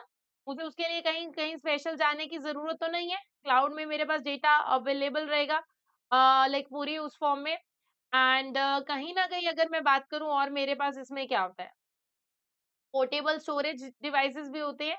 पोर्टेबल स्टोरेज डिवाइसेस से क्या होता है कि यूएसबी एसएसडी, इससे क्या होता है डेटा जो है स्टोर करना हमारे लिए इजी रहता है एंड इससे क्या होता है डेटा का लॉस नहीं होता है। तो ये हमारे लिए फायदे वाली बात है। अब डेटा को अगर मैंने एक्सेस करना है, देखना है, सॉर्ट करना है, एनालाइज़ करना है, उसके लिए रिकॉर्ड करने के लिए हमारे पास स्प्रेडशीट भी होती है। आप देखो ये ना आपको एक्सेल की तरह दिख रही हैं। इसमें हम फ़ॉर्मूलाज़ वगैरह भी लगा सकते हैं, ट्रांज़ैक्शन को रिकॉर्ड कर सकते हैं, प्रोसेस कर सकते हैं, ऑटोमैटिकली फॉर्म में अच्छे से ट्रांज़ैक्शन जो है रिकॉर्ड हो पाती हैं। देन फिर उसके बाद अगर हम आगे बढ़ें, देखिए ये बहुत ही लाइक कन्वीनिएंट वे है और ये आप सबको आना चाहिए एंड इसको हम फ्लेक्सिबिलिटी से जो है यूज़ कर पाते हैं ट्रांज़ैक्शन को देखने के लिए। नाउ नेक्स्ट अगर मैं आगे बढ़ूँ, मेरे पास और क्या होता है लाइक मैं इसमें फ़ॉर्मूलाज़ वगैरह तो चलो कर ही सकती हूँ। पीरियड एंड रूट्स भी होते हैं मेरे पास। पीरियड एंड रूट्स क्या होते हैं मेरे पास, जो कि मैं ईयर एंड में, मंथ एंड में करती होती हूँ। अब इसमें क्या है, तो पीरियड एंड रूटीन्स में बेसिकली हम क्या करते हैं, हम मंथ में, ईयर एंड में हम ये करते हैं रेक की फॉर्म में, बैंक रिकंसिलिएशन भी बोल सकते हो। बेसिकली ये रिकंसिलिएशन हम क्यों करते हैं, ये हम मैच करने के लिए करते हैं कि कहीं कुछ छूट तो नहीं गया, कुछ मिसिंग तो नहीं हो गया, कुछ गलत एंट्री तो नहीं होगी, इसके लिए। तो जैसे कि अगर एग्जाम्पल की फॉर्म में हम बोलें तो बैंक रिकंसिलिएशन स्टेटमेंट कुछ होता है जिसमें कि ना हम बैंक बैलेंस और कैश बुक का बैलेंस इसको मैच करते होते हैं और अगर ये मैच हो गया तो ओके है। तो अब उसके अलावा हमारे पास और क्या आता होता है, हमारे पास आती होती है मैनेजमेंट रिपोर्ट। ये मैनेजमेंट, जब जहाँ पर बात आ गई मैनेजमेंट की बात आएगी डिसीजन मेकिंग को लेके, और ये कुछ इंटरनल डेटा होता है जिसमें कि सेल्स हो गया, एजिंग रिपोर्ट हो गया, जिससे हमें पता क्या चलता है, जैसे कि सेल्स रिपोर्ट से हमें पता चल गया कि कौन सा प्रोडक्ट बिक रहा है, कौन सा प्रोडक्ट सबसे ज्यादा बिक रहा है, वो हम देख पाएंगे। एजिंग रिपोर्ट से हम क्या देख सकते हैं कि ये इसकी कौन से प्रोडक्ट की एज ज्यादा है, मींस की लाइक जैसे कि एजिंग रिपोर्ट में जैसे कि हम इन्वेंटरी एजिंग लिस्ट भी लिख सकते हैं कि कौन सी ऐसी इन्वेंटरी है जो कि ज़्यादा टाइम से नहीं बिक रही है, मतलब कि वो रिस्की हो सकती है। उसके अलावा फिर हम क्या करते हैं, अपने अकाउंट्स का क्लोज़र करते हैं लाइक कि प्रोसेस के एंड पे बैलेंस को ट्रांसफ़र करते हैं एंड देन फिर उसको नेक्स्ट पीरियड के लिए प्रिपेयर जो है कर लेते हैं। तो अकाउंट्स बनाए जाते हैं अगले पीरियड एंड के लिए। फिर अब अगर मुझे एरर से डील करना है, तो मुझे एरर से डील कैसे करना है, अगर मैं ये समझूँ तो सबसे पहले मुझे क्या करना पड़ेगा, डिफरेंसेस समझने पड़ेंगे कि वो डिफरेंसेस कहाँ से आ रहे हैं, कैसे आ रहे हैं। तो वो डिफरेंसेस मैं देखूँगी लाइक कि यस ये रीज़न है उस मिसमैच का एंड देन फिर हम क्या करते होते हैं, इंटरनल कंट्रोल करते होते हैं। इंटरनल कंट्रोल क्यों करते होते हैं, ताकि कल को जो है ये एरर जो है ना आ सके। तो सिस्टम चेक लगाएँगे, एरर्स वगैरह चेक करेंगे हम उसमें एंड देन हम उसमें आगे जाके अप्रूवल करेंगे। फिर उसके बाद हम इसमें क्या करते हैं, एब्नॉर्मैलिटीज़ देखते हैं। एब्नॉर्मैलिटीज़ ऐज़ इन कि कहीं कुछ ऐसा तो नहीं कि लाइक जो कि अनयूजुअल है, रूटीन ट्रांज़ैक्शन से हटके है, वो मुझे देखना बहुत ज़रूरी है। जैसे कि अगर एक्सपेंसेस हैं, एकदम से क्यों बढ़ रहे हैं? तो ऐसा कुछ हमें जानने की बहुत ज़्यादा ज़रूरत है एंड देन फिर उसके बाद हम अगर आगे बढ़े तो वो क्या है लाइक हम क्या करते हैं, ऑडिट ट्रायल वगैरह जो है लेते होते हैं। इससे कि क्या होगा, हमें ट्रांज़ैक्शंस के बारे में पता चलता है। ठीक है, अब वेरीफाई कर पाएँगे एंड देन फिर उसके बाद अगर मैं आगे देखूँ, एरर्स की करेक्शन होती है। करेक्शन कैसे होती है, एंट्रीज़ की फॉर्म में होती है। ठीक है, कि अगर कहीं कोई एरर है, कुछ गलती हो गई तो मैं उसको करेक्ट कर सकूँ, मैं ये देखने की कोशिश करूँ। तो यस, डेटा इनपुट होगा, देन डेटा को हम स्टोर करेंगे, देन डेटा को प्रोसेस करेंगे, देन पीरियड एंड में हम जाएँगे। नाउ अब आता है यहाँ पर हमारा बेसिक अकाउंट्स की स्टार्टिंग, जो कि आपको पता होना चाहिए। ठीक है, तो ये क्या है? अब इसको समझते हैं। पिछली क्लास में मैंने आपको एसेट बताया था, फिर मैंने आपको लायबिलिटी भी बताई थी। तो ये ना हमारे लिए बहुत ही इंपॉर्टेंट इक्वेशन है। आपके पास जब कभी भी बैलेंस शीट होती है ना, तो बैलेंस शीट में एसेट तो होती है एक तरफ होते हैं, एंड दूसरी तरफ ना लायबिलिटीज एंड इक्विटी होते हैं। इक्विटी क्या होता है? हमारा खुद का पैसा। ठीक है? खुद का पैसा। और लायबिलिटी क्या होता है? हमारा डेट होता है, यानी कि हमारी क्या होती है? उधारी होती है। अब लायबिलिटी में हमारी current liability and non current liability की फॉर्म में होती है। करंट मीन्स जो कि हमें 12 महीने के अंदर-अंदर चुकानी होती है, एंड नॉन करंट लायबिलिटीज वो होती हैं जो कि मुझे 12 महीने से ज़्यादा टाइम पीरियड में चुकानी होती है। इक्विटी मीन्स बिज़नेस में लगाया हुआ खुद का पैसा, और एसेट क्या होता है? जो बिज़नेस ओन करते होते हैं, जैसे कि प्लांट, मशीनरी, कैश, रिसीवेबल, ये सब कुछ।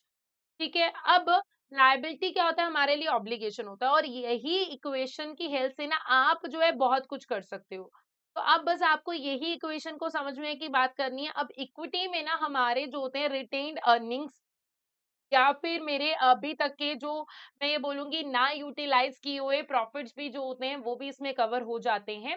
एंड बिज़नेस में लगाया हुआ पैसा, और इक्विटी में मैं और इंट्रोडक्शन भी कर सकती हूँ। अगर कंपनीज़ के पॉइंट ऑफ बात की जाए, तो इक्विटी शेयर कैपिटल जो कि शेयर होल्डर से द्वारा लिया गया पैसा होता है, वो इसमें आता है। एंड अब यही इक्वेशन मीन्स कि के बेस पे आपका बहुत कुछ चलने वाला है। ये साइड दोनों मैच होनी चाहिए। तो बेसिकली लाइक जब मुझे बस इतना एक बात समझ में आना है कि एसेट मीन्स जो मेरा है, एंड लायबिलिटी मीन्स दूसरों का है, एंड दूसरों का जो है वो आउटसाइडर लायबिलिटी आती है, एंड ओनर्स मीन्स हमारा खुद का पैसा है। तो यस, जब भी बिज़नेस के पास जो भी है ना, वो या तो खुद के पैसे से आया होगा, या फिर किसी और से लिए हुए पैसे से आया होगा। तो अगर सिंपल सी बात करूँ कि अगर मेरे पास एसेट है 25,000 के, लायबिलिटीज़ मेरे पास है 15,000 की, यानी कि मैंने 10,000 खुद के पैसे लगाए होंगे एंड बिज़नेस चला होगा। तो ऐसे देखना है, यानी कि लायबिलिटीज़ मीन्स कि ये 15,000 ये मैंने दूसरों को देने हैं, एंड ये टोटल मेरे पास है। ठीक है? टोटल मेरे पास है बिज़नेस में, एंड इसमें से अगर मैं बात करूँ तो दूसरों का कितना है, एंड ये क्या है? मेरा लगाया हुआ।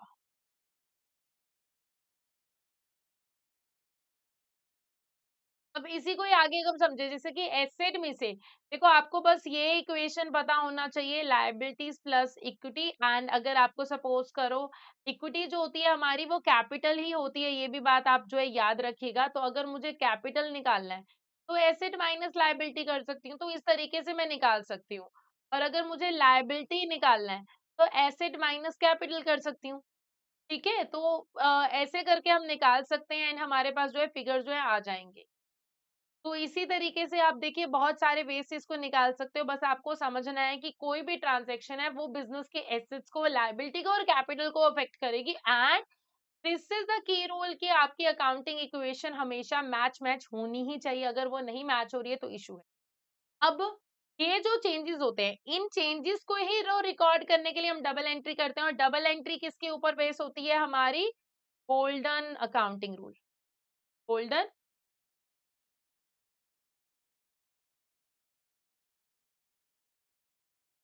ठीक है, एक बात याद रखना, for every debit we always has equal and opposite credit. मतलब अगर 100 रुपए का डेबिट हुआ है, तो 100 रुपए का क्रेडिट भी हुआ होगा, चाहे वो दो हिस्सों में 50-50 की फॉर्म में हो।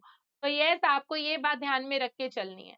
तो अकाउंटिंग इक्वेशन इसीलिए बैलेंस होना जरूरी है, क्योंकि उसके ही कारण। एंड अगर मैं बात करूं कैपिटल के पॉइंट ऑफ व्यू से, तो कैपिटल क्या है? बिजनेस का खुद का लगाया हुआ पैसा जो होता है वो कैपिटल होता है। ठीक है? And that is the foundation of हमारा डबल एंट्री सिस्टम। अब आगे बढ़ते हैं। तो डबल एंट्री सिस्टम में मेरे पास क्या आएगा? जैसे कि सपोज करो कि कोई ट्रांजैक्शन हुई, आपने सप्लायर से कोई स्टॉक लिया। ठीक है? आप एग्जांपल से समझने की बात करिए, क्योंकि हर एक एंट्री हर एक को इफेक्ट करती है। स्टॉक खरीदा, सप्लायर से क्रेडिट पे खरीदा, तो यानी कि मेरे पास उधारी है ये, और दूसरी तरफ क्या है? कि स्टॉक आया है। तो यानी कि अगर एसेट साइड पे देख रही हूँ, तो स्टॉक मेरा इन्वेंट्री इतने अमाउंट से बढ़ा है। दूसरी तरफ अगर ये उधारी भी हो रहा है तो मेरी लायबिलिटी भी बढ़ रही है, यानी कि एसेट भी बढ़ रहा है एंड लायबिलिटी भी बढ़ रहा है। Increase in asset, increase in liability. अगर मैंने कैश में खरीदी है तो ये देखिए मेरे पास जरूरी नहीं कि एसेट और लायबिलिटी होना चाहिए, हर एक चीज का ड्यूअल इफेक्ट होता है। तो अगर मैं यहाँ पर देखूं कि मेरे पास मशीनरी खरीद रही हूँ, तो ये मशीनरी खरीदा तो मेरे पास नॉन करंट एसेट आया, साथ साथ और मेरे पास क्या आया, लाइक मेरा कैश भी गिरा है। तो ऐसा कुछ है, ठीक है। तो एसेट ही जा रहा है, एसेट ही इंक्रीज हो रहा है, एसेट ही डिक्रीज हो रहा है। कैश सेल हुई तो कैश बढ़ा, ठीक है, एंड सेल हुई मतलब कैश ही बढ़ा, मतलब कैश सेल मतलब मेरा प्रॉफिट भी है वो बढ़ा। तो ये मुझे ध्यान में रखना है।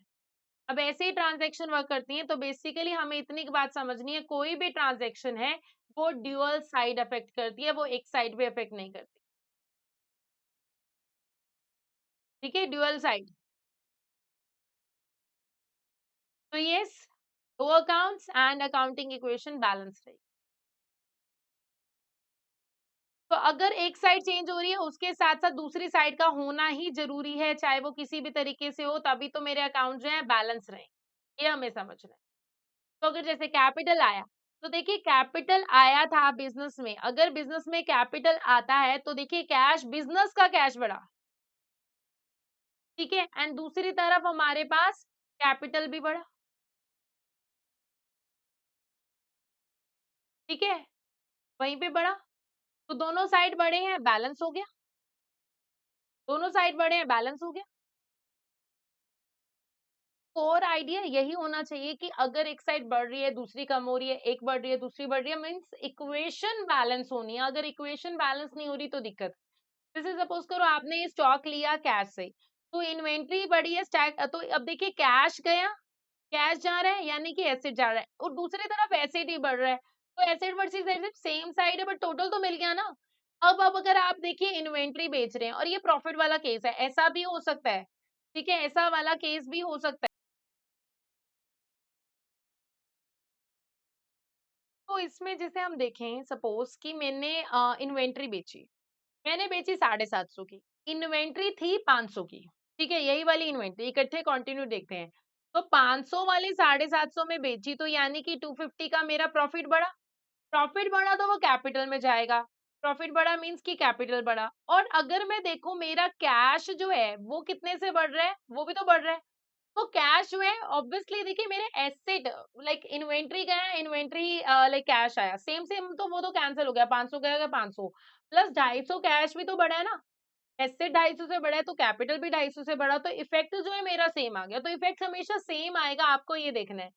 जैसे आप देखो, अगर किसी पर्सन ने इन्वेस्ट किया बिजनेस में पैसे, तो बिजनेस में पैसे लगाए हैं तो कैश बढ़ा और साथ साथ कैपिटल बढ़ा। तो हर एक चीज का ड्यूअल इफेक्ट रहेगा, यही हमारी ट्रांजेक्शन में रहता है। तो अगर जैसे सपोज करो, अगर मैं सम अप करूं, कैपिटल इंट्रोड्यूस किया, तो कैपिटल इंट्रोड्यूस किया तो हमारे पास क्या है, हमारे बिजनेस में एसेट आया, तो एसेट आया, कैश आया और कैपिटल भी बढ़ा। दूसरी तरफ अगर मैं नेक्स्ट उसका इफेक्ट देखूं, कैश परचेजेस किया तो एसेट गया यानी कि कैश गया, और दूसरी तरफ स्टॉक भी आया, तो ड्यूअल ड्यूअल इफेक्ट हो गया। ऐसे ही ट्रांजैक्शन ड्यूअल बेसिस पे ही चलती हैं। नाउ हर एक ट्रांजैक्शन के दो इफेक्ट होते हैं, ये बात आपको समझ के चलनी है। एंड इक्वेशन को हमेशा बैलेंस रखना है, अगर इक्वेशन बैलेंस नहीं हो रही है दैट मीन्स इशू है। प्रॉफिट बढ़ेगा तो कैपिटल भी बढ़ेगा, and that is the foundation of double entry system. And ये जो बेस होता है मेरे गोल्डन रूल्स के ऊपर ही बेस होता है। तो ये ये जो है आपको फोकस देने वाली चीज, ठीक है। अब ड्राइंग्स, ड्राइंग क्या होता है, बिजनेस में से पैसा निकालना। मैं यहाँ पर लिख देती हूँ,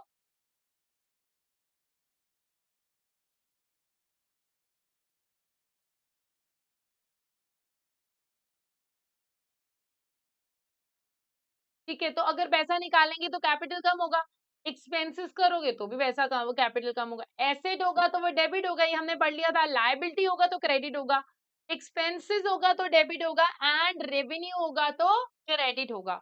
तो ये है किसके ऊपर बेस, मेरे गोल्डन रूल्स के ऊपर। आप गोल्डन रूल्स की तरीके से करो, ऐसे करो। ये लाइक मैंने अपने मतलब उस जर्नी में स्कूल टाइमिंग में तो गोल्डन रूल किया था, बट अब मुझे ये ज्यादा कंफर्टेबल लगता है कि ड्राइंग्स से, एक्सपेंसेस से, एसेट से, लायबिलिटी से, एक्सपेंसेस से, रेवेन्यू से क्या इफेक्ट होता है, एंड इसको आप डीलर की फॉर्म में इसका निमोनिक याद कर सकते हो। तो देखो अगर कुछ आ रहा है तो कुछ जाएगा ही जाएगा, आपको ये समझ के चलना है। तो देखिए लाइक डबल एंट्री सिस्टम, देखिए आपको एसेट, लायबिलिटी, एक्सपेंस और इनकम अकाउंट समझ के चलने हैं। एंड आपको ये देखो, यही आपको ये अगर चार्ट आप ध्यान से देखो ना, तो आपके डेबिट क्रेडिट का आपको सब समझ में आ जाएगा। ठीक है, डेबिट क्रेडिट का सब समझ में आ जाएगा। अच्छा, अब ना आपने ना कई बार, बहुत बार आपको वर्ड सुनने को मिलेगा टी अकाउंट। टी अकाउंट क्या होता है? यही होता है बेसिकली, यहाँ पर नीचे हम जो है टोटल लिखते होते हैं, एंड ये ऐसे यहाँ पर डेबिट और क्रेडिट होता है। तो लाइक हम अगर मैं एसेट का अकाउंट बना रही हूँ तो वो है, ये इन्वेंट्री जो है मेरे एसेट का अकाउंट है। एंड लायबिलिटी, ये जो जैसे पेबल है तो ये मेरे क्या है, लायबिलिटीज का अकाउंट है। तो लायबिलिटीज वाले अकाउंट में मेरे पास ना क्रेडिट साइड से जो है ब्रॉट डाउन होता है। ठीक है, brought down means opening balance. And अगर मैं एसेट वाले अकाउंट की बात करूं, तो एसेट वाले अकाउंट में हम क्या करते होते हैं, एसेट वाले अकाउंट में हम जो है आपके जो ओपनिंग बैलेंस होते हैं, ये ओपनिंग बैलेंस है। ठीक है, these are the opening balance. तो एसेट के अकाउंट में डेबिट साइड से ओपनिंग बैलेंस होते हैं। एंड देन लाइक ये लेजर, लेजर कुछ ऐसे होते हैं, आप देख पा रहे हैं, डेबिट क्रेडिट एंड बैलेंसेस, ये रियल लाइफ में कुछ ऐसे होते हैं। तो अब ये हमने पीछे भी डिस्कस किया था, बुक कीपिंग क्या होता है, बेसिकली रिकॉर्ड करना फाइनेंशियल ट्रांजैक्शन को, जिससे कि हम रिकॉर्ड देखते हैं एंड इसी से हमारी एक्यूरेसी मेंटेन रहती है एंड हमारे बैलेंसेस जो हैं बने रहते हैं। यही हमारा प्रोसेस होता है रिकॉर्ड को लेके। अब अगर जो है नेक्स्ट उस पे मैं जाऊं, तो क्या है, लाइक मुझे क्या करना है, ठीक है, मुझे क्या करना है, लाइक कि मेरे डेबिट और क्रेडिट मेरे इक्वल होने चाहिए, ये मुझे ध्यान में रखना है। हर एक ट्रांजैक्शन को मुझे 2 बार पे रिकॉर्ड करना है। हर एक डेबिट का कोई ना कोई क्रेडिट इफेक्ट आता है एंड जिसके कारण मेरा अकाउंट जो होगा वो बैलेंस रहेगा। मुझे इस बात का ध्यान रखना है। तो यस, मुझे क्या करना है, लेजर बनाओ। लेजर के लिए मुझे क्या करना है, हर एक अकाउंट के लिए एक सेपरेट अकाउंट बनते हैं। ठीक है, उसको मैं क्या करूँगी, जर्नल लेजर में स्टोर करूँगी। कैश, इन्वेंटरी, कैपिटल, पेएबल इन जगह पे होगा एंड उससे फिर मेरे जर्नल लेजर बनेंगे। ठीक है? फिर मेरे जर्नल लेजर बनेंगे। तो ये क्या होता है, टी अकाउंट्स की फॉर्म में होता है, कि जिसमें left hand side and right hand side मेरे पास आती हैं। ये आपको ध्यान में रखना है।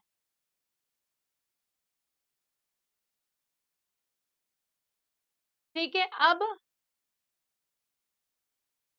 देखिए ड्युअलिटी कांसेप्ट को ध्यान में रखोगे, कि हर एक अकाउंट का डेबिट होगा, हर एक अकाउंट का क्रेडिट होगा, ये हमें मान के चलना है, डबल एंट्री लेके चलने हैं एंड कि इसको इफेक्ट को लेके हुए। यस, अगर जैसे सपोज करो मैंने आपको अभी इन्वेंट्री के परचेजिंग की जो बताया था, कैश के बदले तो इन्वेंट्री भी बढ़ा और दूसरी तरफ कैश कम हुआ। तो मींस दो चीजें इकट्ठे हो रही हैं, ऐसे ही होगा एंट्रीज में, लाइक हर एक चीज का दो इफेक्ट ही आने वाले हैं। तो अकाउंट मतलब इन्वेंट्री डेबिट हो रहा है तो साथ साथ मेरा कैश क्रेडिट हो रहा है, ड्यूअल इफेक्ट हो रहा है। तो अगर मैं दूसरी बात देखूं कि अगर किसी ने इन्वेस्ट किया है, ठीक है, किसी ने इन्वेस्ट किया है, तो कैश जो है डेबिट हो गया, दूसरी तरफ कैपिटल जो है मेरा क्रेडिट हो गया, तो एसेट बढ़ना और कैपिटल जो है का बढ़ना, दोनों चीजें। तो हर एक अकाउंट की, हर एक ट्रांजैक्शन की दो एंट्रीज होती हैं, डेबिट एंड क्रेडिट, एंड इसके लिए हम क्या करते होते हैं, टी अकाउंट करते होते हैं, जो कि ड्युअलिटी सिस्टम के ऊपर वर्क करता है। और इसके लिए ये निमोनिक जो है आप याद कर सकते हो।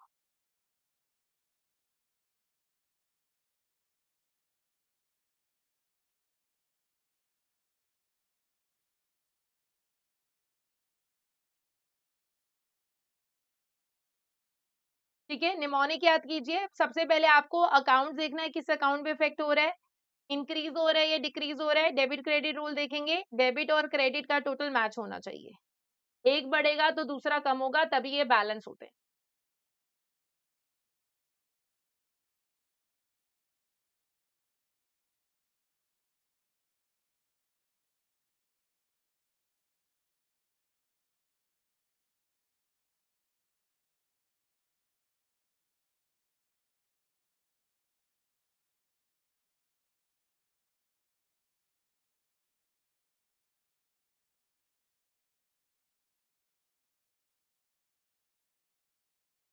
तो बेसिकली मुझे कैसे स्टार्ट करना है, एसेट, क्योंकि लायबिलिटी और कैपिटल का टोटल होता है।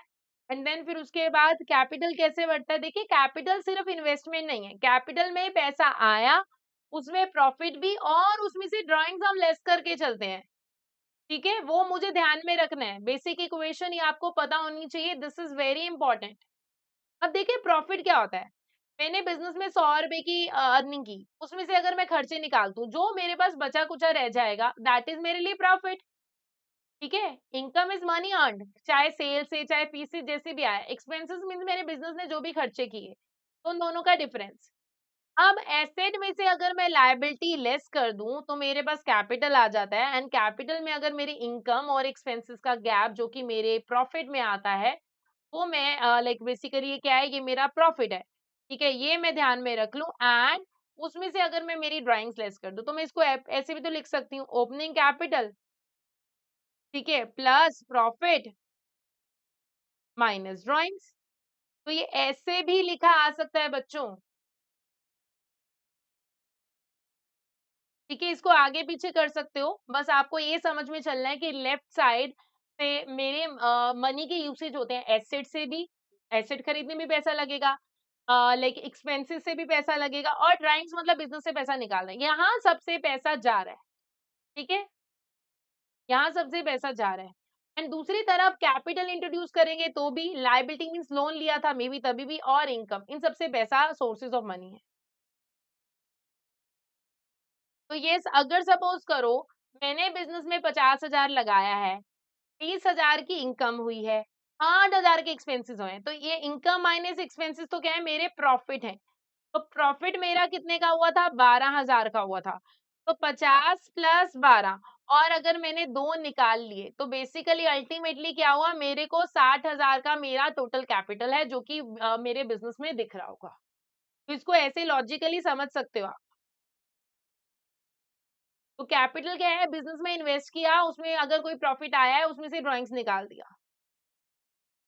और ये कहाँ से लिंक होता है, कहीं ना कहीं प्रॉफिट तो प्रॉफिट एंड लॉस अकाउंट से लिंक होगा, statement of P and L से। एंड कैपिटल जो है कल को मेरे बैलेंस शीट में ही आता है, ठीक है? तो कैपिटल, इन्वेस्ट, इनकम, ड्राइंग्स, इन सबका आपको ध्यान में रखना है, एंड आपको लाइक बैलेंस शीट और पी एंड एल में इसकी लिंकेज पता होना चाहिए। तो पैसा आना और जाना जो है ये मेरे लाइक इनकम एक्सपेंसेस से हम कंसीडर करके रखते हैं, एंड जो बिजनेस में रह जाता है वो हमारी लाइक जो अपने बिजनेस में रह जाता है वो मेरा कैपिटल होता है, जो जाता है वो मेरे एक्सपेंसेस है, ड्राइंग्स है, एंड जिससे हमारे बिजनेस की वेल्थ बढ़ती है, दैट इज मेरा एसेट। ये रहे गोल्डन रूल्स जो कि मैंने आपको दिखाए थे, ठीक है? गोल्डन रूल्स जो मैंने आपको स्टार्टिंग में दिखाए थे, rules of double entry, golden rules, ये तीनों रूल्स कर लिए तो आपकी जिंदगी जो है सॉर्टेड है, ठीक है? ये तीनों रूल्स कर लिए, जिंदगी सॉर्टेड है, एंड ये अभी की नहीं, ये आगे भी आपको काम आने वाला है। तो रियल, पर्सनल, नॉमिनल जो भी हैं अपने अकाउंट्स, तो देखिए एसेट का बढ़ना डेबिट होगा, एसेट का कम होना क्रेडिट होगा, लायबिलिटी का बढ़ना क्रेडिट होगा, इक्विटी का बढ़ना क्रेडिट होगा, इनकम का बढ़ना, रेवेन्यू का बढ़ना क्रेडिट होगा, एक्सपेंसेस का बढ़ना डेबिट होगा, ड्राइंग से डिविडेंड होगा तो मेरा बढ़ना डेबिट होगा, एंड वाइजा वर्सा। मैंने बढ़ने बढ़ने वाले बोले, उल्टा वाला आप अपने आप देख सकते हैं। तो ये बहुत ही बेसिक है एंड बहुत ही इंपॉर्टेंट है हमारे लाइक बिजनेस के पॉइंट ऑफ व्यू से। तो ये सब बेसिक रूल्स अकाउंटिंग इक्वेशन के देखिए, ये एसेट लायबिलिटी हर एक के डेबिट और क्रेडिट होते हैं। इक्विटी में मेरा खुद का पैसा भी होता है, इक्विटी में से ही डिविडेंड दिया जाता है, आपको ये बात ध्यान में रखनी है।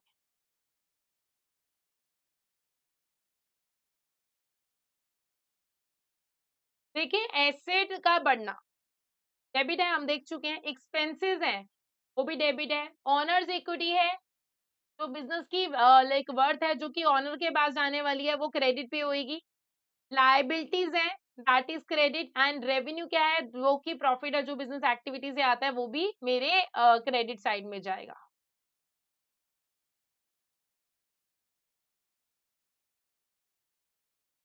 तो तो अब मुझे अकाउंटिंग इक्वेशंस के बारे में पता होना चाहिए कि कैसे अकाउंटिंग इक्वेशन आगे जाके बढ़ सकती हैं।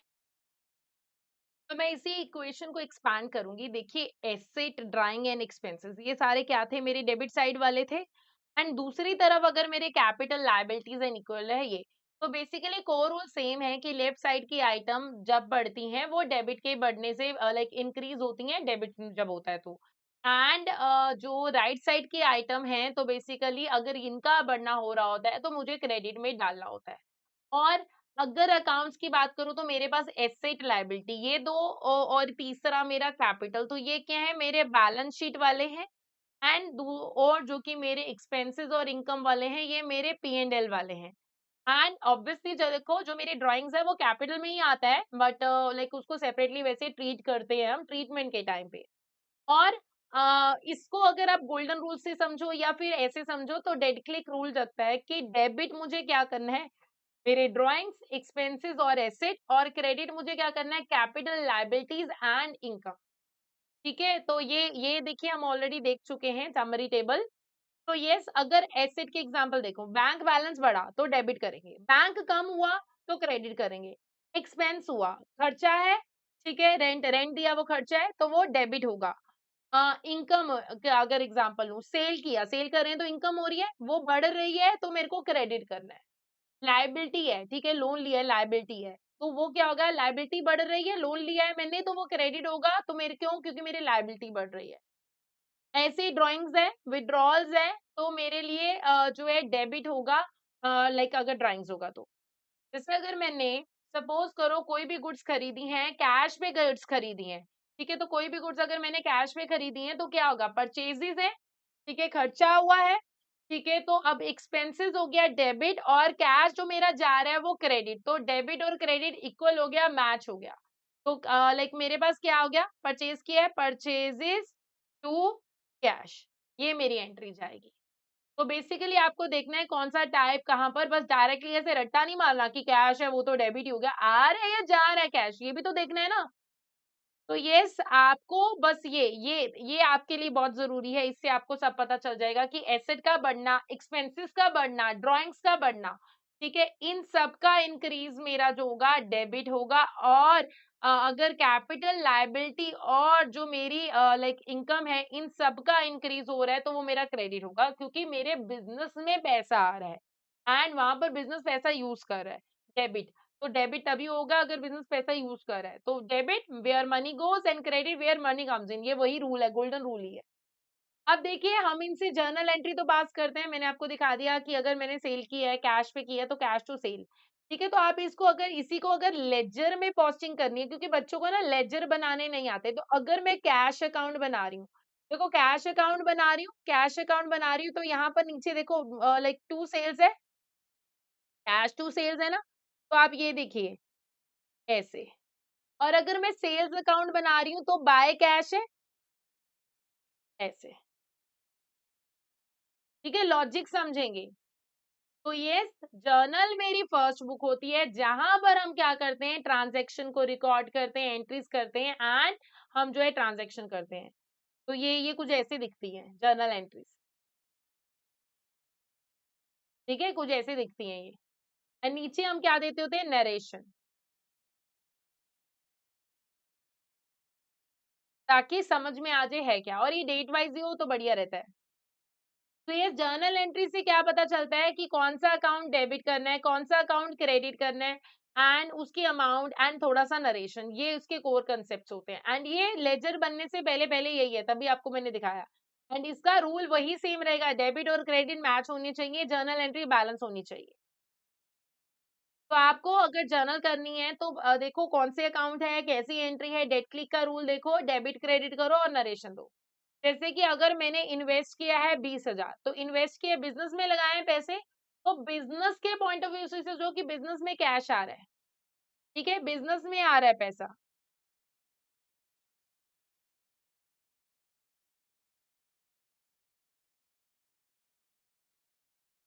इंक्रीज, और दूसरी तरफ इक्विटी इंक्रीज। ठीक है, अब अगर फर्नीचर खरीदा है, फर्नीचर खरीदा है तो बेसिकली मेरा एसेट बढ़ा, एंड कैश में खरीदा है तो बेसिकली मेरा एसिड भी कम हुआ, तो एसिड को क्रेडिट, बैंक को कम किया। ठीक है, तो देखो ड्यूअल एंट्री इफेक्ट हो रहा है। ऐसे परचेजेस ऑन क्रेडिट, ठीक है, क्रेडिट मींस क्या है, लायबिलिटी है, लायबिलिटी है तो एक तरफ लायबिलिटी और परचेजेस क्या है, मेरे लिए एक्सपेंस है। तो यहाँ पर क्या हो रहा है, मेरा एक्सपेंस इंक्रीज हो रहा है, और दूसरी तरफ पेबल है तो मेरी लायबिलिटी जो है वो इंक्रीज हो रही है। ठीक है, कैश सेल किया, कैश आया, ठीक है, तो एसेट इंक्रीज हुआ और सेल हुआ तो मेरी इनकम इंक्रीज हुई। तो ऐसे ही ट्रांजैक्शन चलती है, इनका सम अप देखिए जल्दी से, बहुत ही ज्यादा इजी ट्रांजैक्शन है, इसमें कुछ ऐसा नहीं है जो कि हमें नहीं आएगा, बहुत ही इजी इजी सी चीजें हैं।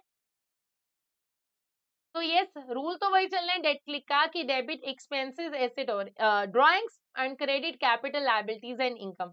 तो आपको दिख रहा होगा ये गोल्डन रूल से भी ज्यादा इजी वे है इस तरीके से इसको करना। एंड अब अगर हम आगे बढ़े तो क्या आएगा, देखिए आपको लाइक डेबिट और क्रेडिट का देखना है, नरेशन नहीं भूलना, बिकॉज बिना नरेशन के हमें जो है बहुत ज्यादा दिक्कत हो जाती है, एंड किस अकाउंट में हम एंट्री कर रहे हैं ये हमारे लिए जानना बहुत ज्यादा जरूरी है। ठीक है, बहुत ज्यादा जरूरी है। तो ये जर्नल एंट्री क्या है, इससे हम जस्ट इंस्ट्रक्शन देते हैं पैसा कहाँ से आ रहा है एंड कहाँ से जो है जा रहा है। तो लेट्स हैव अ लुक। अब अगर मुझे एंट्रीज पास ऑन करनी है, जैसे कैश सेल की थी तो कैश अकाउंट बनाया है, तो यहाँ पर आप देख पा रहे हो कि टू सेल्स। ठीक है, तो ऐसे ही लेजर बनते हैं, लेजर ऐसे ही बनने हैं। एंड लेजर आप डिफरेंट डिफरेंट कैटेगरीज के लेजर यहाँ पर देख पा रहे हो। ठीक है, लेजर आप देख पा रहे हो। अब बात आती है जर्नल लेजर की। ये क्या है, मेरी मेन बुक है अकाउंट्स की, जहां पर सारी की सारी जर्नल एंट्रीज को रिकॉर्ड किया जाता है, पोस्ट किया जाता है, जिसमें कि asset, liability, capital, income, expenses इन सबके बारे में होता है। Journal, ledger and final accounts बनते हैं। Journal is the first thing, then उसके बाद लेजर बनते हैं, एंड देन फिर हमारी रिपोर्ट्स बनती है। तो लेजर क्या होते हैं, टी फॉर्म में होते हैं, एंड डेबिट और क्रेडिट साइड होती है। डेबिट जब बेसिकली ये आपको मैं ऑलरेडी बहुत बार बता चुकी हूँ कि एसेट, लायबिलिटी का कब डेबिट क्रेडिट होना है, ये आपको कब देखना है, डेट क्लिक इसका आपको मैं बता चुकी हूँ।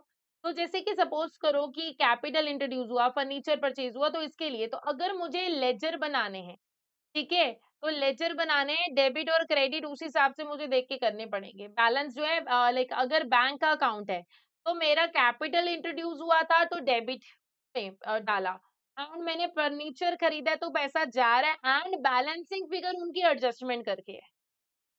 ठीक है, बैलेंसिंग फिगर क्या है, एडजस्टमेंट करके, यानी कि अगर मैं देखूं तो 20,000 माइनस 1,500 करके, दैट इज द मेरी बैलेंसिंग फिगर 18,500। तो this is the closing balance.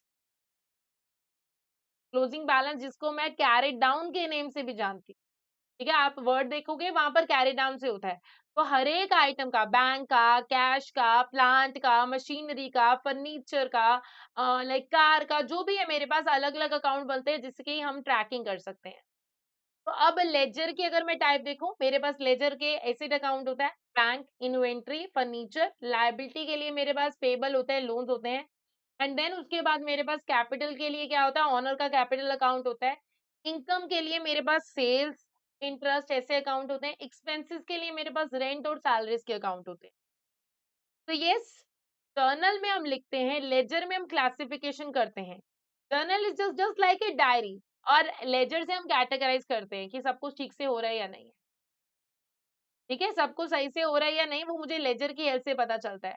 तो लेजर अकाउंट्स का है लाइक बहुत सारे अकाउंट्स की कलेक्शन है, एंड हम जर्नल से ही इसमें लेके आते होते हैं। डेबिट लेफ्ट साइड होती है, ये देखिए लेजर जब भी हम बनाते हैं, मैं दोबारा से बता देती हूँ, this is debit, this is credit, and this is the ledger.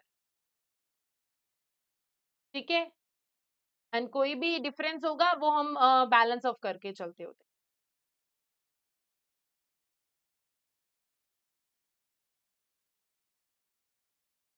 ठीक है, कोई भी डिफरेंस होगा हम बैलेंस ऑफ करके चलते होते हैं, डेबिट लाइक डेबिट और क्रेडिट के हिसाब से।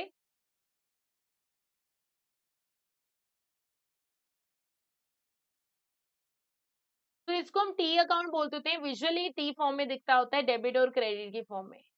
तो अकाउंट का टाइटल किसका है, जैसे कि बैंक का, सेल का, जैसे कि मैंने आपको बताया ये टॉप पे होता है। डेबिट और क्रेडिट जो होते हैं हम लेफ्ट और राइट साइड पे लिखते होते हैं। एंड डेबिट साइड में सारी डेबिट की एंट्री होती है, क्रेडिट साइड में सारी क्रेडिट की एंट्री होती है। एंड इसमें हम डेट्स वाइज करते होते हैं ताकि ट्रांजैक्शन की हमें डिटेल पता चलती रहे। पर्टिकुलर्स लिखते होते हैं कि ये किसके बारे में है, फर्नीचर है, कैपिटल है, क्या है।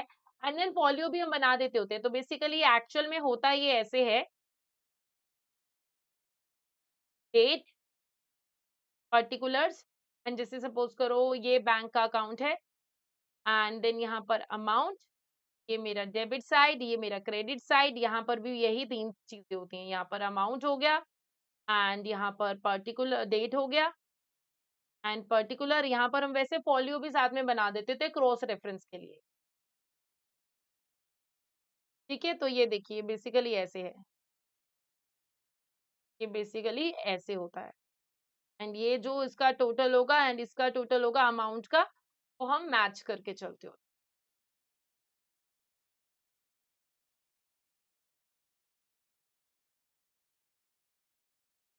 एंड बैलेंस हम निकालते हैं।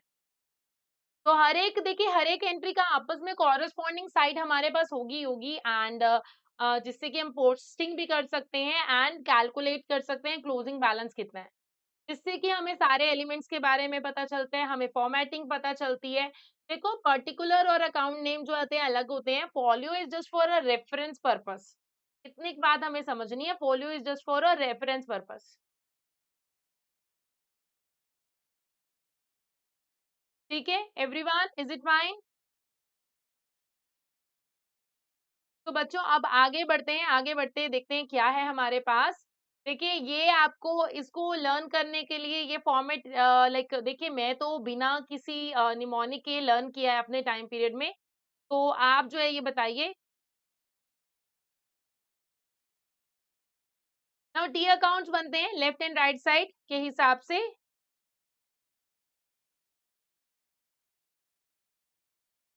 ठीक है, टी अकाउंट्स बनते होते हैं जर्नल, लेजर। लेजर हम देखेंगे।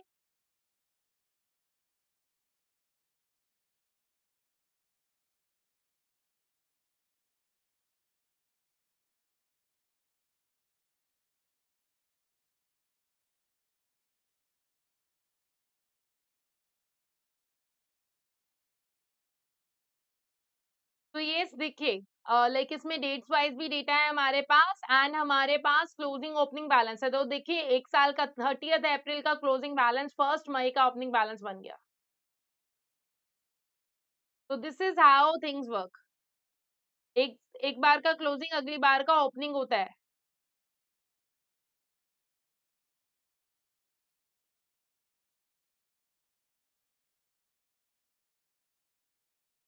Then we have a capital account.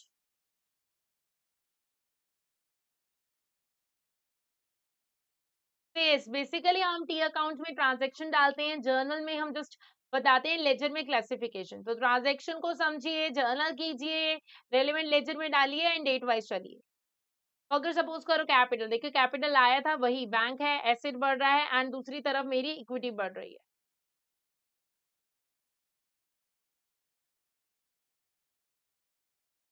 Stationery purchase किया तो स्टेशनरी आई, मेरे पास जो है एसेट है बड़ा।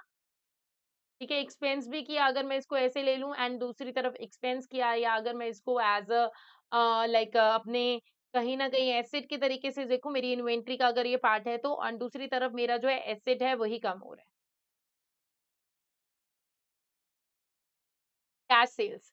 तो देखिए मेरे पास एसेट बढ़ रहा है एंड दूसरी तरफ मेरी इनकम बढ़ रही है।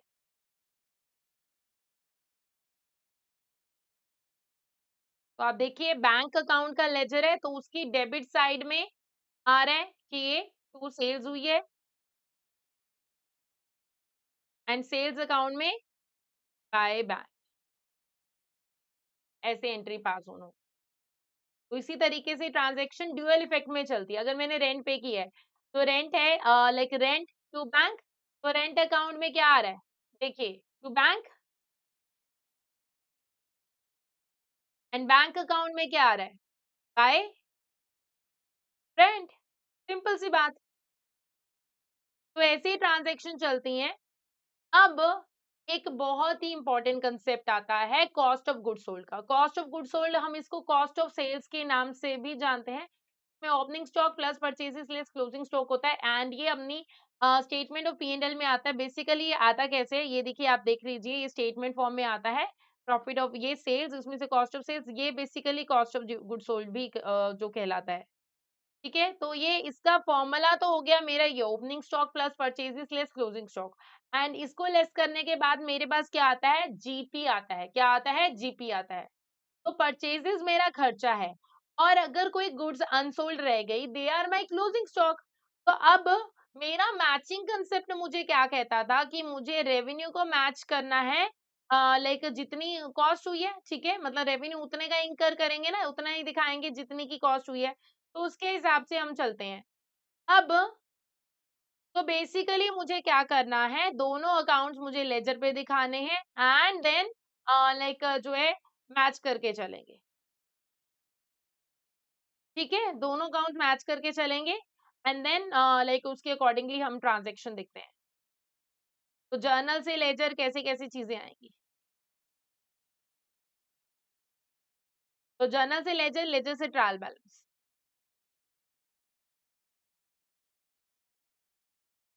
अब उसके बाद क्या होता है, लेजर को बैलेंस करना। लेजर को हम बैलेंस कैसे करेंगे, देखो लाइक ऑब्वियसली एक टी अकाउंट का,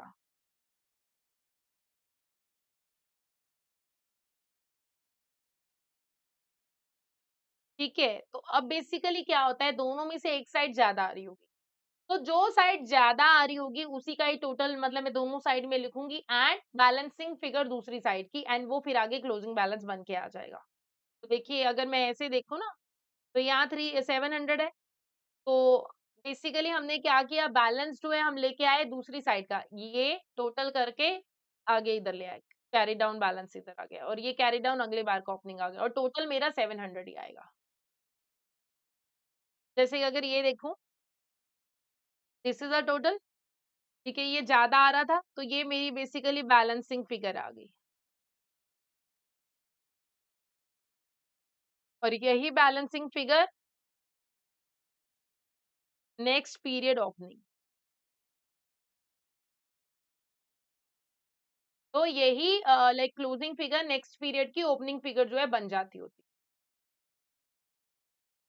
same way, carry down, closing balance and यही closing balance next period opening.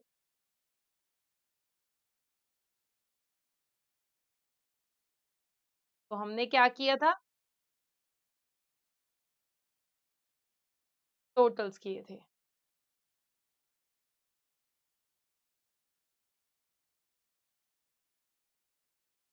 ठीक है, तो बैलेंसिंग का मतलब यही होता है कि क्लोजिंग बैलेंस ढूंढना एंड देन फिर उसके बाद टोटल करना। ठीक है, टोटल कर देना एंड देन उसके बाद हम क्या करेंगे, आगे जाएंगे, मुझे देखना है दोनों का टोटल करके बैलेंसिंग फिगर निकालनी है and दोनों साइड्स को फिर हम इक्वल लेके चलेंगे। ठीक है, तो balance carry down is my closing balance, brought down is my opening balance of next period. ठीक है, opening balance of next period. Total किया, डेबिट क्रेडिट किया, दोनों साइड का देखा कि दोनों साइड में से डेबिट का टोटल आ रहा है या क्रेडिट का टोटल हाई आ रहा है, उसी को ही आगे लेके जाया, डिफरेंस किया, बैलेंस ऑफ किया।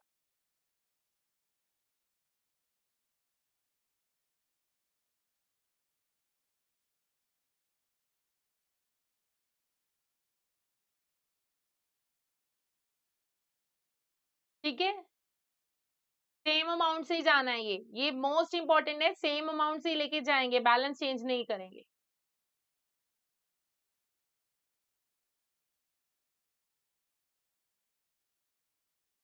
तो यस, डेबिट साइड, सपोज करो कैपिटल है, मेरे पास रेवेन्यू है, मेरे पास वेजेस हैं, तो मेरा टोटल, ये देखिए ये क्या है, मेरा टोटल इतना पड़ा है, सपोज करो कैश अकाउंट की बात हो रही है ये, और क्रेडिट साइड में मेरा ये पड़ा है।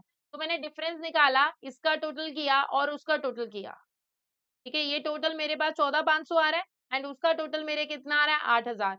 तो बेसिकली ये टोटल करने के बाद डिफरेंस जो है 6,500 है एंड इसी की बेसिस पे मैं अगली फिगर जो है निकाल लूंगी।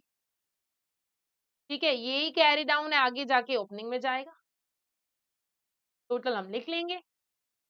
तो ऐसे इसको बोलते हैं बैलेंसिंग ऑफ लेजर।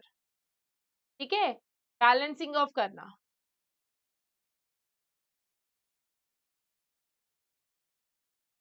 तो ये डेबिट क्रेडिट से ज्यादा होता है तो डेबिट बैलेंस होता है, क्रेडिट डेबिट से ज्यादा है तो ऑब्वियसली क्रेडिट बैलेंस है, ये नाम से ही पता चल जाता है। तो ये आपको टोटल क्लियरली लिखना है, बैलेंसेस निकालने हैं, कैरी फॉरवर्ड करना है। मिस्टेक क्या होती है, सबसे बड़ी मिस्टेक यही है कि लोग जो है बैलेंसेस को गलत साइड पे लिख देते हैं।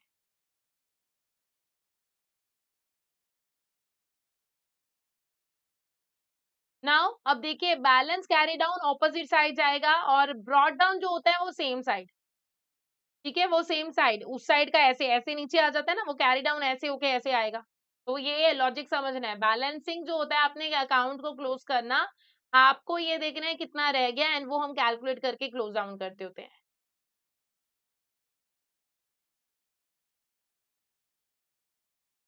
तो गाइज अब इसी के साथ हमने जो है अपने सारे के सारे टॉपिक एरियाज जो है हमने नोट डाउन कर लिए हैं। एक हमने बस किस बात का ध्यान रखना है, मेरे गोल्डन रूल्स का। ठीक है, एक तो मुझे गोल्डन रूल्स का पता होना चाहिए। ठीक है, उसके अलावा और मुझे क्या पता होना चाहिए गोल्डन रूल्स के अलावा, कि debit is equal to credit and मेरी अकाउंटिंग इक्वेशन।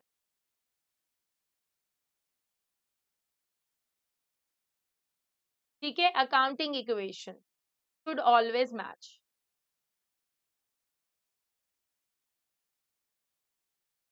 ये मुझे पता होना चाहिए। और अगर मैं ये देखूं तो सबसे पहले मेरे पास अगर ट्रांजैक्शन है रिकॉर्ड होगी एंड हम क्या करते होते हैं, जर्नल बनाते होते हैं, जर्नल से फिर हमारे पास लेजर आता है एंड लेजर से फिर मेरे पास आगे क्या होते हैं, ट्रायल बैलेंस बनते हैं एंड ट्रायल बैलेंस से मेरी फाइनेंशियल स्टेटमेंट बनती है। ये पूरा प्रोसेस होता है। ठीक है, इस प्रोसेस के दौरान में अगर डिफरेंस आएगा, ठीक है, कहीं पे भी डिफरेंस भी आता है तो हम क्या करते होते हैं, उसके लिए रिकंसिलेशन करते होते हैं। रिकंसिलेशन करते होते हैं।